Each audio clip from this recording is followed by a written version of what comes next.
नमस्कार, स्वागत है आपका आपकी न्यूज़ में। मैं हूं तीर्थंकर सरकार और आप देख रहे हैं मेरे साथ हमारा खास कार्यक्रम कहानी आज़ादी के महानायकों की। जी हां, इस कार्यक्रम के तहत हम बात करने वाले हैं आज़ादी के स्वतंत्रता सेनानियों के बारे में, जिन्होंने अपने प्राणों की आहुति दी इस देश को आज़ाद कराने में। जैसा कि आप लोगों को पता है, इस देश में बहुत से स्वतंत्रता सेनानी हैं, भगत सिंह, राजगुरु, चंद्रशेखर आज़ाद, जिन्होंने अपने प्राणों की आहुति दे दी हमारे देश को आज़ाद कराने में। आज जो हम इस खुली हवा में सांस ले पा रहे हैं, इसकी वजह यही है कि उन क्रांतिवीरों ने, उन स्वतंत्रता सेनानियों ने बिना अपने प्राणों के बारे में सोचकर, बिना अपने परिवार के बारे में सोचकर देश को आज़ादी दिलाने के लिए अपने प्राणों तक की आहुति दे दी। तो इसमें कुछ अनकही कहानियाँ भी है, कुछ कहानियाँ ऐसी भी है, कुछ कहानियाँ ऐसे क्रांतिवीरों की भी है जिनके बारे में आप और हम शायद ज़्यादा नहीं जानते हैं। शायद उन क्रांतिवीरों के बारे में आपने भी नहीं जाना। अगर हम बात करते हैं भगत सिंह की, अगर हम बात करते हैं चंद्रशेखर आज़ाद की, तो उनके बारे में तो सभी ने सुना है। लेकिन ऐसे बहुत से क्रांतिवीर हुए, ऐसे बहुत से स्वतंत्रता सेनानी हुए जिन्होंने अपने प्राणों की आहुति दी, जिन्होंने अपना तन मन धन देकर इस देश को आज़ाद कराया, इस देश की आज़ादी की मुहिम से जुड़े रहे। तो आज की जो हमारी कहानी है, आज की हमारी ये कहानी भी ऐसे ही एक स्वतंत्रता सेनानी की है। आज हम आपको जिनके बारे में बताने जा रहे हैं, आज जो हमारे स्वतंत्रता सेनानी हैं, जिनके विषय में आज हम आपको बताने जा रहे हैं, उनकी कहानी बताने जा रहे हैं कि किस तरीके से उन्होंने स्वतंत्रता संग्राम के अंदर बचपन से ही उनके मन में वो जज्बा था भारत को आज़ाद कराने के लिए, भारत की आज़ादी के लिए लड़ने के लिए, भारत के स्वतंत्रता संग्राम में शामिल होने के लिए बचपन से ही उनके मन के अंदर ये जज्बा भर गया था। तो आज हम बात कर रहे हैं सरदार गुरचरण सिंह जी की। जी हाँ, ये एक ऐसे स्वतंत्रता सेनानी हुए जिन्होंने देश की आज़ादी के लिए काफ़ी लड़ाइयाँ लड़ी, कई बार जेल भी गए, नज़रबंद भी रहे, और साथ ही साथ इन्होंने किसानों और मज़दूरों के हक़ की लड़ाई जो है वो हमेशा लड़ी, उनके हक़ के लिए हमेशा आवाज़ उठाते रहे। मैं आज आपको उनके जीवन की जो कहानी बताने जा रहा हूँ, वो बताने से पहले थोड़ा मैं आपको उनके बारे में पहले बता देना चाहता हूं, क्योंकि आज उनके जीवन की कहानी जो आज हमें सुनाने वाले हैं, आज हमारे साथ उनके पुत्र जो है वो हमारे साथ स्टूडियो में मौजूद है, जिनसे हम इस उनकी पूरी कहानी को जानेंगे कि किस तरीके से स्वतंत्रता दिलाने के लिए भारत को उन्होंने लड़ाइयाँ लड़ी, किस तरीके से जेल गए, किस किस मोर्चों पे वो लड़े, किस किस आज़ादी के आंदोलनों में वो शामिल रहे। लेकिन इन सबसे पहले एक छोटी सी झलक जो है उनके बारे में वो मैं आपको बता दूँ। 17 नवंबर 1911 को लादोपुर, गुरदासपुर के लादोपुर गांव में जन्मे। माता का नाम भोली कौर था, पिताजी का नाम सरदार गंगा सिंह था। 3 भाई थे, 4 बहनें थी। प्लेग में बड़े भाई की मृत्यु हो गई थी। गरीब परिवार में जन्मे थे। सरदार गुरचरण सिंह जी जब महज 3 साल के थे तभी उनके पिताजी की भी मृत्यु हो गई थी। बचपन से ही उनकी माता ने उन्हें हमेशा गुरु गोविंद सिंह जी के बच्चों की, बाबा बंदा साहब जी के बच्चों की कहानियाँ सुनाकर उनको बड़ा किया। तो बचपन से ही उनके मन में कहीं ना कहीं देश के लिए कुछ कर गुजरने का जो जज्बा था वो बचपन से ही उनके मन में था। वो भी देश के लिए कुछ करना चाहते थे, देश को आज़ाद कराने के लिए, आज़ादी की लड़ाई में शामिल होना चाहते थे। यहाँ आपको बता दूँ मैं कि जब छोटे थे गुरचरण सिंह जी, तो गदर पार्टी के बाबा उद्यम सिंह जी के यहाँ हमेशा अक्सर बैठा करते थे, और बाबा उद्यम सिंह जी उन्हें हमेशा कहानियाँ सुनाया करते थे गदर पार्टी को लेकर, उनके जीवन से जुड़ी कहानियाँ, कैसे वो जब जेल गए तब उनके साथ क्या हुआ।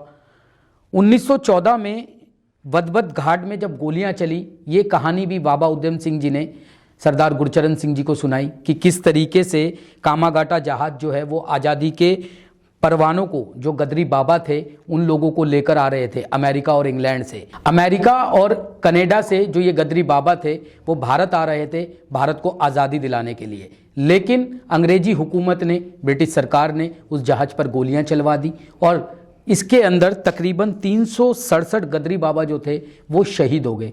ये घटना जो है ये सरदार गुरचरण सिंह जी के दिल में बैठ गई। तब से उनके मन में एक बात आ गई कि मुझे भी देश की आज़ादी के लिए लड़ना है, मुझे भी इस आज़ादी की लड़ाई में शामिल होना है, मुझे भी माँ भारती को आज़ाद कराना है। आज़ादी के कई सारे मोर्चों पर गुरचरण जी रहे। जैतों का मोर्चा, उसमें भी वो शामिल रहे। डस्का मोर्चा में भी वो शामिल रहे, लाहौर किसान मोर्चा में भी वो शामिल रहे, मोगा मोर्चा में भी शामिल रहे, कौमी झंडा भी उन्होंने फहराया। इसके चलते अलग अलग मोर्चों में और आज़ादी की लड़ाई में शामिल होने के चलते कई बार उन्हें जेल जाना पड़ा और तकरीबन अलग अलग जो मोर्चों में वो रहे उन मोर्चों की वजह से उन्हें 6 साल लगभग जेल में भी बिताने पड़े। और आगे क्या क्या कहानी हुई, किस तरीके से बचपन में उनके मन में जो है ये भावना पैदा हो गई कि मुझे देश के लिए लड़ना है, मुझे देश के लिए जो है अपने प्राणों की आहुति देनी है, और किस तरीके से आज़ादी की लड़ाई में शामिल हुई। आज़ादी के बाद भी किस तरीके से उन्होंने किसानों और मजदूरों के हक के लिए लड़ाइयाँ लड़ी, इन सब पर बातचीत करने के लिए आज हमारे साथ उनके पुत्र बख्तावर सिंह जी जुड़ गए हैं। बख्तावर सिंह जी से आज हम बात करेंगे और जानेंगे सरदार गुरचरण सिंह जी की सारी कहानियां। तो आइए मिलवाते हैं आपको सरदार बख्तावर सिंह जी से। तो बख्तावर जी, जिस तरीके से अभी हमने दर्शकों को बताया कि काफ़ी छोटी उम्र से ही उनके मन में ये जज्बा था कि भाई देश के लिए कुछ कर गुजरना है, देश के लिए लड़ना है, आज़ादी की लड़ाई लड़नी है। माता जी भी अक्सर उनको बाबा बंदा साहब जी के बच्चों की कहानियाँ सुनाया करती थी। तो किस तरीके से, मतलब बचपन से ही उनके मन में ये भावना कैसे पैदा हुई कि मुझे देश के लिए लड़ना है, देश के लिए कुछ कर गुजरना है? इस तरह जी भई जिस टाइम ਅਸੀਂ ਜੋ ਪੁੱਛਦੇ ਸਾਂ ਉਹਨੂੰ ਕਦੀ ਕਦੀ ਵੀ ਕੀ ਹੋਇਆ ਤੇ ਕਿੱਦਾਂ ਹੋਇਆ ਜੀ, ਤੇ ਪਹਿਲੇ ਤਾਂ ਮੈਂ ਦੱਸਦਾ ਵੀ ਮੈਨੂੰ ਮਾਣ ਆ ਆਪਣੇ ਆਪ ਤੇ ਵੀ ਮੈਂ ਇਸ ਪਰਿਵਾਰ 'ਚ ਆਪਣੇ ਫਾਦਰ ਦੇ ਘਰ ਪੈਦਾ ਹੋਇਆ ਤੇ ਮੈਨੂੰ ਮਾਣ ਆ ਆਪਣੇ ਪਿੰਡ ਦੇ ਉੱਪਰ ਜਿੱਥੇ ਬਜ਼ੁਰਗ ਜਿਹੜੇ ਆ ਉਹ ਦੇਸ਼ ਦੀ ਆਜ਼ਾਦੀ ਦੇ ਵਿੱਚ ਮੇਰੇ ਪਿਤਾ ਜੀ ਦੇ ਜੰਮਣ ਤੋਂ ਪਹਿਲਾਂ ਹੀ ਤੁਰੇ ਸੀ। ਜਿਹੜੇ ਬਜ਼ੁਰਗਾਂ ਦਾ ਤੁਸੀਂ ਨਾਂ ਲਿਆ ਬਾਬੇ ਊਧਮ ਸਿੰਘ ਹੋਣਾ ਦਾ, ਜੀ ਜੀ, ਇਹ ਗਦਰੀ ਬਾਬੇ ਜਿਹੜੇ ਆ ਇਹ ਪਹਿਲੇ ਹੀ ਉਹਨਾਂ ਦੇ ਜੰਮਣ ਤੋਂ ਹੀ ਪਹਿਲੇ ਸਾਨੂੰ ਤਿਆਰ ਸੀ ਵੀ ਇਸ ਪਾਸੇ ਨੂੰ ਤੁਰੇ ਸਾਨੂੰ। ਬਿਲਕੁਲ। ਫਿਰ ਜਿਸ ਇਲਾਕੇ 'ਚ ਅਸੀਂ ਪੈਦਾ ਹੋਏ ਹਾਂ, ਜਿੱਥੇ ਮੇਰਾ ਪਿੰਡ ਪੈਂਦਾ ਹੈ, ਉਹ ਪਿੰਡ ਸ਼ਹੀਦਾਂ ਦੀ ਧਰਤੀ ਆ ਜੀ। ਉੱਥੇ ਕੱਲੂ ਘਾਰੇ ਹੋਏ, ਉੱਥੇ ਸ਼ਹੀਦਾਂ ਨੇ ਸ਼ਹੀਦੀਆਂ ਦਿੱਤੀਆਂ ਜੀ, ਤੇ ਉਹਦੇ ਵਿੱਚ ਸਾਡੇ ਪਿਤਾ ਜੀ ਜਿਹੜੇ ਆ ਉਹ ਵੀ ਇਸ ਪਾਸੇ ਨੂੰ ਤੁਰੇ ਜੀ। ਉਹ ਦੱਸਦੇ ਸੀ ਵੀ ਮਾਤਾ ਜੀ ਜਿਹੜੀ ਆ ਸਾਨੂੰ ਛੋਟੇ ਹੁੰਦਿਆਂ ਨੂੰ ਲਾਗੇ ਬਿਠਾ ਲੈਣਾ ਤੇ ਛੋਟੇ ਸਾਹਿਬਜ਼ਾਦਿਆਂ ਦੀਆਂ ਕਹਾਣੀਆਂ ਸੁਣਾਉਣੀਆਂ ਵੀ ਉਹ ਨੀਆਂ 'ਚ ਚਿਣੇ ਗਏ, ਉਹ ਛੋਟੇ ਛੋਟੇ ਸੀ, ਉਹਨਾਂ ਦੇ ਫਾਦਰ ਨੇ ਉਹਨਾਂ ਨੂੰ ਮਤਲਬ ਗੁਰੂ ਗੋਬਿੰਦ ਸਿੰਘ ਸਾਹਿਬ ਜੀ ਨੇ ਉਹਨਾਂ ਨੂੰ ਗਾਂ ਆਪਣੇ ਜੰਗ ਵਿੱਚ ਭੇਜਿਆ। ਇਸ ਤਰ੍ਹਾਂ ਕਰਕੇ ਉਹਨਾਂ ਦੀ ਉਮਰ 9 ਸਾਲ ਜਾਂ 6 ਸਾਲ ਸੀ ਉਸ ਵੇਲੇ। ਇਹ ਕਹਾਣੀਆਂ ਮਾਤਾ ਜੀ ਸੁਣਾਉਂਦੇ ਸੀ। ਨਾਲ ਹੀ ਉਹ ਦੱਸਦੇ ਸੀ ਵੀ ਜਦੋਂ ਬੰਦਾ ਬਹਾਦਰ ਦੀ, ਇਹ ਤੇ ਮੇਰੇ ਹੁੰਦਿਆਂ ਦੀ ਗੱਲ ਵਾ ਜੀ, ਅਸੀਂ ਫੋਟੋ ਆਪਣੇ ਘਰ ਲੱਗੀ ਵੇਖੀ ਆ ਬੰਦੇ ਬਹਾਦਰ ਦੀ ਜੀ। ਵੀ ਉਸ ਵੇਲੇ ਬੰਦੇ ਬਹਾਦਰ ਬਾਰੇ ਉਹ ਦੱਸਦੇ ਸੀ ਵੀ ਮਾਤਾ ਜੀ ਕਹਿੰਦੇ ਹੁੰਦੇ ਸੀ ਵੀ ਇਹ ਉਹ ਆਦਮੀ ਆ ਜਿਹਨੇ ਆਪਣੇ ਬੱਚੇ ਦਾ ਕਾਲਜਾ ਕਢਵਾ ਕੇ ਤੇ ਆਪਣੇ ਮੂੰਹ ਵਿੱਚ ਪਵਾਇਆ ਜੀ। ਐਸੀਆਂ ਕਹਾਣੀਆਂ, ਮਤਲਬ ਇੱਕ ਪਾਸੇ ਤੇ ਦਲੇਰੀ ਦੀਆਂ ਤੇ ਇੱਕ ਪਾਸੇ ਬਹਾਦਰੀ ਦੀਆਂ ਕਹਾਣੀਆਂ ਜਿਹੜੀਆਂ ਇਹ ਮਾਤਾ ਜੀ ਸੁਣਾਉਂਦੇ ਰਹੇ। ਤੇ ਜਿਹੜੇ ਬਜ਼ੁਰਗਾਂ ਦੀ ਗੱਲ ਕੀਤੀ ਬਾਬੇ ਜੀ ਦੀ, ਉਹ ਦੱਸਦੇ ਵੀ ਅਸੀਂ ਉਹਨਾਂ ਕੋਲ ਜਾ ਕੇ ਬਹਿ ਜਾਣਾ ਜੀ। ਜਦੋਂ ਜੇਲ੍ਹ ਚੋਂ ਵਾਪਸ ਆ ਗਏ ਜੀ ਤੇ ਅਸੀਂ ਆ ਕੇ ਉੱਥੇ ਬਹਿਣਾ ਉਹਨਾਂ ਕੋਲ ਤੇ ਉਹਨਾਂ ਕਹਿਣਾ ਵੀ ਜਿੱਦਾਂ ਆਮ ਲੋਕ ਪਿੰਡ ਦੇ ਬਹਿੰਦੇ ਸੀ ਜਾ ਕੇ, ਤੇ ਕਹਿੰਦਾ ਅਸੀਂ ਵੀ ਥੋੜੇ ਕੰਨ ਲਾ ਕੇ ਸੁਣਨ ਦੀ ਕੋਸ਼ਿਸ਼ ਕਰਨੀ ਵੀ ਕੀ ਬਜ਼ੁਰਗੇ ਦੱਸਦੇ ਆ। ਤੇ ਉਹ ਦੱਸਦੇ ਹੁੰਦੇ ਸੀ ਵੀ ਬੱਜ ਘਾਟ ਤੇ ਕਿੱਦਾਂ ਸਾਡੇ ਨਾਲ ਹੋਈ, ਅਸੀਂ ਕਿੱਦਾਂ ਬੰਬ ਕਾਂਡ 'ਚ ਗਏ, ਅਸੀਂ ਜੇਲ੍ਹਾਂ ਵਿੱਚ ਕਿੰਨੇ ਕਸ਼ਟ ਸਹੇ। ਇਹ ਸਾਰੀਆਂ ਕਹਾਣੀਆਂ ਜਿਹੜੀਆਂ ਵਾ ਇੱਕ ਜ਼ਿੰਦਗੀ ਨੂੰ ਉਸ ਪਾਸੇ ਨੂੰ ਲੈ ਗਈਆਂ ਭਈ ਜਿਹੜਾ ਪਾਸਾ ਉਸ ਵੇਲੇ ਇਹਦੇ ਪਤਾ ਨਹੀਂ ਵੀ ਦੇਸ਼ ਆਜ਼ਾਦ ਹੋਣਾ ਕਿ ਨਹੀਂ ਹੋਣਾ ਜੀ। ਲੋਕ ਤੇ ਕਹਿੰਦੇ ਇਹ ਪਾਗਲ ਹੋ ਗਏ ਆ ਜਿਹੜੇ ਇਸ ਪਾਸੇ ਨੂੰ ਤੁਰ ਪਏ ਆ ਵੀ ਆਜ਼ਾਦੀ ਲੈਣ ਤੁਰੇ ਆ। ਅੰਗਰੇਜ਼ਾਂ ਦੇ ਰਾਜ ਵਿੱਚ ਤੇ ਸੂਰਜ ਨਹੀਂ ਡੁੱਬਦਾ ਜੀ, ਇਹ ਆਜ਼ਾਦੀ ਦੀ ਗੱਲ ਕਰਦੇ ਆ। ਪਰ ਕਹਿੰਦਾ ਸਿਰ ਤੇ ਕਫਨ ਬਣ ਕੇ ਤੁਰ ਪਏ ਸਾਂ ਜਦੋਂ ਘਰੋਂ ਤੁਰਿਆ ਤੇ ਮਾਤਾ ਨੇ ਰੋਕਤਾ ਸੀ ਵੀ ਤੂੰ ਪੁੱਤ ਕਿਤੇ ਨਹੀਂ ਜਾਣਾ ਜੀ। ਮਾਤਾ ਇੱਕ ਪਾਸੇ ਕਹਾਣੀਆਂ ਸੁਣਾਉਂਦੀ ਸੀ, ਦੂਜੇ ਪਾਸੇ ਪੱਕਾ ਕਰਦੀ ਸੀ ਵੀ ਪੱਕਾ ਹੋ ਜੇ ਕਿਤੇ ਇਹ ਕੱਚਾ ਰਹਿ ਜਾਏ ਜੀ। ਉਹਨਾਂ ਨੇ ਇੱਥੋਂ ਤੱਕ ਵੀ ਕਿਹਾ ਜਦੋਂ ਇਹਨਾਂ ਨੇ ਕਿਹਾ ਵੀ ਗੁਰੂ ਦੇ ਬਾਗ ਦਾ ਮੋਰਚਾ ਲੱਗ ਗਿਆ ਤੇ ਮੈਂ ਗੁਰੂ ਦੇ ਬਾਗ ਦੇ ਮੋਰਚੇ 'ਚ ਜਾਣਾ, ਤੇ ਮਾਤਾ ਨੇ ਕਿਹਾ ਵੀ ਤੂੰ ਛੋਟਾ ਵਾ, ਤੂੰ ਨਾ ਉੱਧਰ ਜਾ, ਤੇਰੀ ਉਮਰ ਅਜੇ ਨਹੀਂ ਹੋਈ। ਕਿਉਂ 23 ਵਿੱਚ ਤੇ ਮੋਰਚਾ ਲੱਗ ਗਿਆ, 11-12 ਸਾਲ ਦੀ ਸੀਗੀ ਉਸ ਵੇਲੇ ਉਹ ਜੀ ਜੀ। ਤੇ 12 ਸਾਲ ਦੀ ਉਮਰ 'ਚ ਜੇਲ੍ਹ 'ਚ ਜਾਣ ਵਾਸਤੇ ਪਤਾ ਹੀ ਸਾਰੇ ਲੋਕਾਂ ਨੂੰ ਵੀ ਕੀ ਕੁਝ ਹੁੰਦਾ ਹੈ ਜੀ। ਬਾਕੀ ਸਭ ਤੋਂ ਵੱਡਾ ਅਸਰ ਜਿਹੜਾ ਉਹ ਸਿੱਖੀ ਦਾ ਗੁਰਦੁਆਰਾ ਸੁਧਾਰ ਲੈਣ ਦਾ ਬਹੁਤ ਵੱਡਾ ਅਸਰ ਸੀ ਜੀ, ਜਿਹਦਾ ਕਰਕੇ ਲੋਕ ਜਿਹੜੇ ਗੁਰਦੁਆਰਿਆਂ ਵਾਲੇ ਪਾਸੇ ਦੀ ਗੁਰਦੁਆਰੇ ਆਜ਼ਾਦ ਕਰਾਉਣ ਨੂੰ ਤੁਰੇ ਵੀ ਗੁਰਦੁਆਰੇ ਜਿਹੜੇ ਮਹੰਤਾਂ ਤੋਂ ਆਜ਼ਾਦ ਕਰਾਏ ਜਾਣ, ਕਿ ਉਹਨਾਂ ਨੇ ਕਈ ਵਾਰਦਾਤਾਂ ਪਹਿਲੇ ਕਰਤੀਆਂ ਸੀ ਇਦਾਂ ਦੀਆਂ। ਇਸ ਕਰਕੇ ਜਦੋਂ ਗੁਰੂ ਦੇ ਬਾਗ ਦੇ ਮੋਰਚੇ ਦੇ ਵਾਸਤੇ ਤੁਰੇ ਤੇ ਮਾਤਾ ਨੇ ਰੋਕਣ ਦੀ ਕੋਸ਼ਿਸ਼ ਕੀਤੀ ਤੇ ਇੱਥੋਂ ਤੱਕ ਵੀ ਕਿਹਾ ਵੀ ਤੂੰ ਜੇ ਜਾਣਾ ਹੈ ਤੇ ਫਿਰ ਮੁੜ ਕੇ ਵਾਪਸ ਨਾ ਆਈ, ਰਸਤੇ 'ਚ ਹੀ ਕਿਤੇ ਪੈ ਕੇ ਮਰ ਜੇ, ਮੇਰੇ ਦੁੱਧ ਜਿਹੜਾ ਵਾ ਇਹਨੂੰ ਲਾਜ ਨਾ ਲੱਗਣ ਦੇਈ। ਇਹ ਕਹਾਣੀਆਂ ਉਹ ਦੱਸਦੇ ਸੀ। ਕਿਤਾਬ ਲਿਖੀ ਹੈ ਇੱਕ SS ਲਮਾਣਾ ਨੇ, ਉਹਦੇ ਵਿੱਚ ਉਹਨਾਂ ਨੇ ਸਾਰਾ ਉਹਨਾਂ ਤੋਂ ਪੁੱਛਿਆ ਤੇ ਸਾਰੀਆਂ ਗੱਲਾਂ ਉਹਨਾਂ ਵਿੱਚ ਦੱਸੀਆਂ ਜੀ ਵੀ ਮੇਰੇ ਨਾਲ ਆਹ ਕੁਝ ਹੋਇਆ ਤੇ ਸਾਨੂੰ ਮਾਤਾ ਨਹੀਂ ਜਾਣ ਦਿੰਦੀ ਤੇ मैं ਉੱਥੋਂ ਨਿਕਲ ਕੇ ਤੇ ਚੋਰੀ ਫਿਰ ਨਿਕਲ ਗਿਆ ਘਰੋਂ।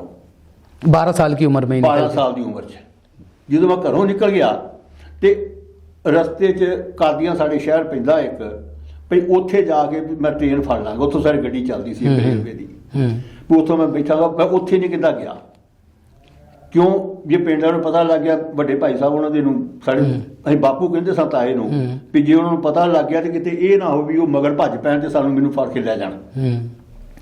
ਇਹ ਕੋਈ 10-15 ਕਿਲੋਮੀਟਰ ਬਟਾਲਾ ਸਾਈਡ ਨੂੰ, ਸ਼ਹਿਰ ਵਾਲੇ ਪਾਸੇ ਨੂੰ ਜਾ ਕੇ ਤੇ ਉੱਥੋਂ ਸਟੇਸ਼ਨ, ਛੋਟੇ ਸਟੇਸ਼ਨ ਤੋਂ ਜਾ ਕੇ ਬੈਠੇ ਤੇ ਹਰਿਮੰਦਰ ਸਾਹਿਬ ਪਹੁੰਚੇ। ਮਤਲਬ ਇਹ ਮਾਤਾ ਨੇ ਇੰਨਾ ਪੱਕਾ ਕਰਤਾ ਭਈ ਇੱਥੋਂ ਤੱਕ ਵੀ ਕਹਿਤਾ ਪੱਕਾ ਕਰਨ ਵਾਸਤੇ ਵੀ ਤੂੰ ਵਾਪਸ ਨਹੀਂ ਆਉਣਾ, ਉੱਥੇ ਗੋਲੀ ਲੱਗੇ ਜੇ ਵਾਪਸ ਆਉਣ ਤੋਂ ਚੰਗਾ ਵੀ ਆ ਭਈ ਜੇ ਸਿੱਖੀ ਨੂੰ ਦਾਗ ਨਾ ਲੱਗੇ, ਜੇ ਸਿੱਖੀ ਕਹਿੰਦਾ ਘਟ ਗਈ ਤੇ ਫਿਰ ਸਾਡਾ ਕਾਹਦੀ ਕਹਿੰਦਾ ਜ਼ਿੰਦਗੀ ਰਹਿ ਗਈ। ਕਹਿੰਦਾ ਉਸੇ ਗੱਲ ਨੂੰ ਅਸੀਂ ਪੱਲੇ ਬੰਨਿਆ ਤੇ ਸਾਰੀ ਜ਼ਿੰਦਗੀ ਜਿਹੜੀ ਆ ਉਹ ਇਸੇ ਪਾਸੇ ਲਾਈ। ਮਤਲਬ ਉਦੋਂ ਹੀ ਉਸ ਮੋਰਚੇ ਵਿੱਚ ਨੰਬਰ ਨਹੀਂ ਪਿਆ 12 ਸਾਲ ਦੀ। ਉਹ ਤੋਂ ਬਾਅਦ ਨਾਲ ਹੀ ਮੋਰਚਾ ਜੈਤੋ ਦਾ ਲੱਗ ਗਿਆ 1924 में जो हुआ ਪਹਿਲੇ। ਹਾਂਜੀ, ਜਦੋਂ ਮੋਰਚਾ ਲੱਗ ਗਿਆ ਤੇ ਉਸ ਮੋਰਚੇ ਜਾਣ ਵਾਸਤੇ ਇਹਨਾਂ ਜਿੱਦ ਕੀਤੀ। ਪਹਿਲੇ 23 ਵੇਲੇ ਨਹੀਂ ਗੁਰੂ ਦੇ ਬਾਅਦ ਦੇ ਮੋਰਚੇ 'ਚ ਨਹੀਂ ਜਾਣ ਦਿੱਤਾ, ਫਿਰ ਇਸ ਮੋਰਚੇ ਜਾਣ ਦੀ ਗੱਲ ਹੋਈ, ਉਹਦੇ ਵਿੱਚ ਨਹੀਂ ਨੰਬਰ ਪਾਉਂਦੇ ਸੀ। ਅਖੀਰ ਇੱਕ 10ਵਾਂ ਜਥਾ ਗਿਆ। ਉਹ ਜਥੇ ਦੇ ਅੰਦਰ ਜਦੋਂ ਇਹ ਗਏ ਤੇ ਉੱਥੇ ਸਾਡੇ ਪਿੰਡ ਦੇ ਸਾਡੇ ਬਜ਼ੁਰਗ ਜਿਹੜੇ ਅੱਜ ਕੱਲ੍ਹ ਹੈਗੇ ਸੀ, ਸਾਡੇ ਉੱਥੇ ਕਾਫੀ ਵੱਡੇ ਸੀ, ਪਹਿਲੇ ਹੁਣ ਚਾਚੇ ਲੱਗਦੇ ਸੀ ਕੁਛ, ਉਹ ਬਾਬਾ ਰਜੋਤ ਸਿੰਘ, ਬਾਬਾ ਹਰਨਾਮ ਸਿੰਘ, ਇੱਕ ਸਾਡੇ ਤਾਇਆ ਜੀ ਹੈਗੇ ਸੀ ਜੁਝਾਰ ਸਿੰਘ ਹੋਣੀ, ਇੱਕ ਦੋ ਬੰਦੇ ਹੋਰ ਸੀ ਸਾਡੇ ਪਿੰਡੋਂ ਜਿਹੜੇ ਗਏ।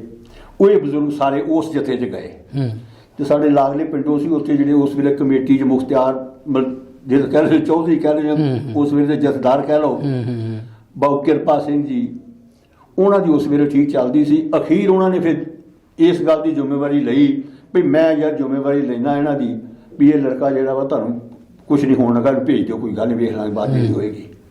ਤਾਂ ਜਾ ਕੇ ਜਥਮੇ ਦਸੇ ਆਪਣੇ ਜਿਹੜਾ ਸੀ ਆਪਣੇ 10ਵਾਂ ਜਥਾ ਜੈਤੋ ਦਾ, ਉਹਦੇ 'ਚ ਇਹਨਾਂ ਦਾ ਨੰਬਰ ਪਿਆ ਤੇ ਉਸ ਜਥੇ 'ਚ ਇਹਨਾਂ ਨੇ ਦੇਸ਼ ਦੀ ਰਾਜਨੀਤੀ ਲਈ ਕਹਿ ਲਓ, ਆਜ਼ਾਦੀ ਲਈ ਕਹਿ ਲਓ, ਜਾਂ ਲੋਕਾਂ ਦੇ ਕੰਮਾਂ ਲਈ ਕਹਿ ਲਓ, ਜਾਂ ਧਰਮ ਵਾਸਤੇ ਕਹਿ ਲਓ, ਆਪਣਾ ਜਿਹੜਾ ਵਾ ਉਹ ਪਹਿਲਾ ਕਦਮ ਰੱਖਿਆ। आज़ादी की लड़ाई में पहला कदम उनका। आज़ादी की लड़ाई सरकार ने मान लिया बाद भी देश की आज़ादी की लड़ाई सी वो भी, क्यों अंग्रेज सरकार के खिलाफ सी, ਇਹਦੇ ਏਜੰਟਾਂ ਦੇ ਖਿਲਾਫ ਸੀ ਉਹ ਲੜਾਈ। ਤੇ ਜਦੋਂ ਉਹਨੇ ਮੰਨ ਲਈ ਤੇ ਦੇਸ਼ ਦੀ ਆਜ਼ਾਦੀ ਹੋ ਗਈ, ਬਿਲਕੁਲ ਆਜ਼ਾਦੀ ਦੀ ਲੜਾਈ ਹੋ ਗਈ। ਇਸ ਕਰਕੇ ਉਸ ਲੜਾਈ 'ਚ ਉਹਨਾਂ ਨੇ ਪਹਿਲਾ ਕਦਮ ਰੱਖਿਆ। ਉਹ ਕਦਮ ਰੱਖਣ ਤੋਂ ਬਾਅਦ 1923 ਤੋਂ ਬਾਅਦ ਉਹਨਾਂ ਨੇ ਪਿੱਛੇ ਮੁੜ ਕੇ ਨਹੀਂ ਦੇਖਿਆ ਜ਼ਿੰਦਗੀ 'ਚ ਵੀ ਮੇਰੇ ਘਰ ਦਾ ਕੀ ਹਾਲ ਆ ਤੇ ਮੇਰੇ ਪਰਿਵਾਰ ਦਾ ਕੀ ਹਾਲ ਆ। ਜਿੱਥੇ ਮੌਕਾ ਮਿਲਿਆ ਉਹ ਉੱਥੇ मतलब हर मोर्चे जाने की उन्होंने कोशिश की थी। 1929 में डस्का मोर्चा एक आया था। हाँ जी, तो उसमें भी बापूजी की काफ़ी एक्टिविटीज़ रही और काफ़ी उसमें भी बापूजी जो है उस मोर्चे में भी साथ रहे, तो उसके बारे में भी कुछ बताइए, क्या था, कैसे डस्का मोर्चा जी एक बदकिस्मती सी साडी एक भी उस वेले दे मुसलमानां नाल नहीं बल्कि सिखां नाल लड़ाई आ, अपने सिख ते हिंदुआं दी लड़ाई सी। वो एक बजुर्ग सी सरदार जी, उन्हें एक धर्मशाला बनाई सी, वो एक नाल दुकानां सीगियां ते ओहदा मोर्चा लग गया सी भी ये कब्जा, वो कहंदे साडा वा ते कहंदे साडा वा। सरकार जिहड़ी आ उस वेले हिंदूइज्म दी जिहड़ी उस वेले दे मोहतबार सीगे उन्हां दी सपोर्ट करदी सी ते तां जाके सिखां ने मोर्चा लाया सी ते ਉਹ कब्जा लैण वास्ते भी साडा जगह ते सिख उन्हें बनाई थी, इस अगे साडी हैगी, वो कहंदे साडा गुरुद्वारा, वो कहंदे साडी अपने हैगा वा ठाकर द्वारा कह लो, जो मर्जी कह लो उन्होंने भी वो हैगा ते दुकानां ते कब्जा सी। 1930 में जेल में इनकी मुलाकात ज्वाला सिंह जी से हुई थी, लाहौर जेल में। लाहौर जेल जिहड़ा जी जिहड़ा मोर्चा लगा ना ये उस वेले गांधी ने भी शुरू किया सी, नाम ने बरतन लहर जिहड़ी सी जी जी जी ਨਾ कि ਸੀ। अंग्रेजों के सामान का बहिष्कार ਅੰਗਰੇਜ਼ੀ करना ਸਮਾਨ है। ਦਾ ਬਾਹਰ ਸਮਾਨ ਦਾ ਹਾਂ, ਦਸ ਬਿਲਕੁਲ। ਸਮਾਨ ਇੱਥੋਂ ਇੱਕ ਕੱਚੀ ਸਾਡਾ ਸਮਾਨ ਲੈ ਜਾਂਦੇ ਕਪਾਹ ਲੈ ਗਏ, ਦੂਜਾ ਤੀਜਾ ਲੈ ਗਏ ਤੇ ਇੰਗਲੈਂਡ ਦੇ ਅੰਦਰ ਇਹਨਾਂ ਦੀਆਂ ਮਿੱਲਾਂ ਜਿਹੜੀਆਂ ਸੀ ਬਹੁਤ ਸੀਗੀਆਂ। ਉਹਨਾਂ ਮਿੱਲਾਂ 'ਚ ਫਿਰ ਇਹ ਕੱਪੜਾ ਬਣਾਉਂਦੇ ਸੀ, ਉਹ ਲਿਆ ਕੇ ਇੱਥੇ ਮਹਿੰਗੇ ਭਾਅ 'ਚ ਵੇਚਦੇ ਸੀ। ਤੇ ਇਹ ਸਰਕਾਰ ਨੇ ਇਹਨੇ ਆਪਣੇ ਨੇ ਗਾਂਧੀ ਨੇ ਮੋਰਚਾ ਲਾਇਆ। ਉਹ ਤੋਂ ਪਹਿਲੇ ਸਿੱਖ ਜਿਹੜਾ ਗੁਰਦੁਆਰਾ ਸੁਧਾਰ ਲਹਿਰ ਸੀ, ਉਦੋਂ ਅਕਾਲੀ ਬਣ ਚੁੱਕੀ ਸੀਗੀ ਸਾਡੀ ਗੁਰਦੁਆਰਾ ਸ਼੍ਰੋਮਣੀ ਕਮੇਟੀ, ਇਹਨਾਂ ਨੇ ਮੋਰਚਾ ਲਾਇਆ ਸੀ ਇਹ। तो महात्मा गांधी जी के मोर्चा लाने से पहले ये मोर्चा आ चुका था। ਆ ਚੁੱਕਾ ਸੀ ਪਹਿਲੇ। ਕਿਉਂ ਇਹ ਤੋਂ ਪਹਿਲੇ ਸਾਡੇ ਸਿੱਖਾਂ 'ਚ ਬਾਬਾ ਰਾਮ ਸਿੰਘ ਹੋਇਆ, ਉਹਨੇ ਮਿਲਵਰਤਨ ਲਹਿਰ ਬੜੀ ਚੰਗੀ ਚਲਾਈ ਸੀ, ਉਹ ਕਾਮਯਾਬ ਹੋਏ ਸੀ। ਉਹ ਚੋਂ ਇਦਾਂ ਹੀ ਸਿੱਖਾਂ ਨੇ ਚਲਾਈ ਸੀ। तो ये सिर्फ क्या पंजाब में ही चल रहा था या पंजाब के बाहर पूरे हिंदुस्तान में ये धीरे धीरे बढ़ रहा था? ਇਹ ਪੰਜਾਬ ਕੇ ਅੰਦਰ ਚੱਲ ਰਿਹਾ ਸੀ ਜੀ। ਤੇ ਇਹਨਾਂ ਦੀ ਡਿਊਟੀ ਲੱਗੀ ਡੱਬੀ ਬਾਜ਼ਾਰ ਲਾਹੌਰ ਦੇ ਅੰਦਰ, ਜੋ ਅਸੀਂ ਪੜਿਆ ਜਾਂ ਉਹਨਾਂ ਤੋਂ ਸੁਣਿਆ। ਡੱਬੀ ਬਾਜ਼ਾਰ ਲਾਹੌਰ ਦੇ ਅੰਦਰ ਉਹਦੀ ਡਿਊਟੀ ਲੱਗੀ। ਉੱਥੇ ਇਹਨਾਂ ਨੇ ਕਹਿਤਾ ਵੀ ਮੈਂ ਡਿਊਟੀ ਦੇਣੀ ਆ। 2 ਬੰਦੇ ਨਾਲ ਇਹਨਾਂ ਦੇ ਹੋਰ ਸੀਗੇ ਉੱਥੋਂ ਡੇਰੇ ਬਾਬੇ ਨਾਨਕ ਦੇ ਗੁਰਦੁਆਰੇ ਦੇ। ਉੱਥੇ ਦੱਸਦੇ ਵੀ ਜਦੋਂ ਮੈਂ ਕੱਪੜੇ ਦੀ ਦੁਕਾਨ ਤੇ ਗਿਆ ਤੇ ਮੈਂ ਕਹਿ ਰਿਹਾ ਸੀ ਵੀ ਕੱਪੜਾ ਨਹੀਂ ਲੈਣਾ, ਕੁਛ ਨਹੀਂ ਕਰਨਾ ਤੁਸੀਂ ਕਿਸੇ ਨੇ, ਜਿਹੜਾ ਲਏਗਾ ਮਤਲਬ ਜੋ ਵੀ ਬੰਦੇ ਦਾ ਪ੍ਰਚਾਰ ਕਰਨ ਦਾ ਤਰੀਕਾ ਸੀ ਉਸ ਵੇਲੇ ਉਹ ਕਰ ਰਹੇ ਸੀ ਉਹ। ਤੇ ਉਨੀ ਦੇਰ ਨੂੰ ਇੱਕ ਬੀਬੀ ਜਿਹੜੀ ਆ ਅੰਦਰੋਂ ਕੱਪੜਾ ਲੈ ਕੇ ਨਿਕਲੀ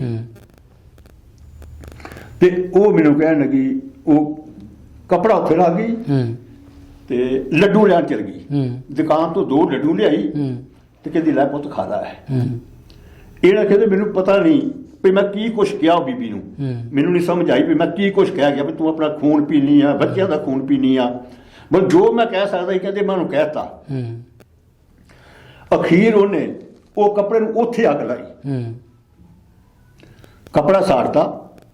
ਕੱਪੜਾ ਸਾੜਨ ਤੋਂ ਬਾਅਦ ਮੈਨੂੰ ਉਹਨੇ ਦੁੱਧ ਪਿਲਾਇਆ ਤੇ ਲੱਡੂ ਖਿਲਾਏ।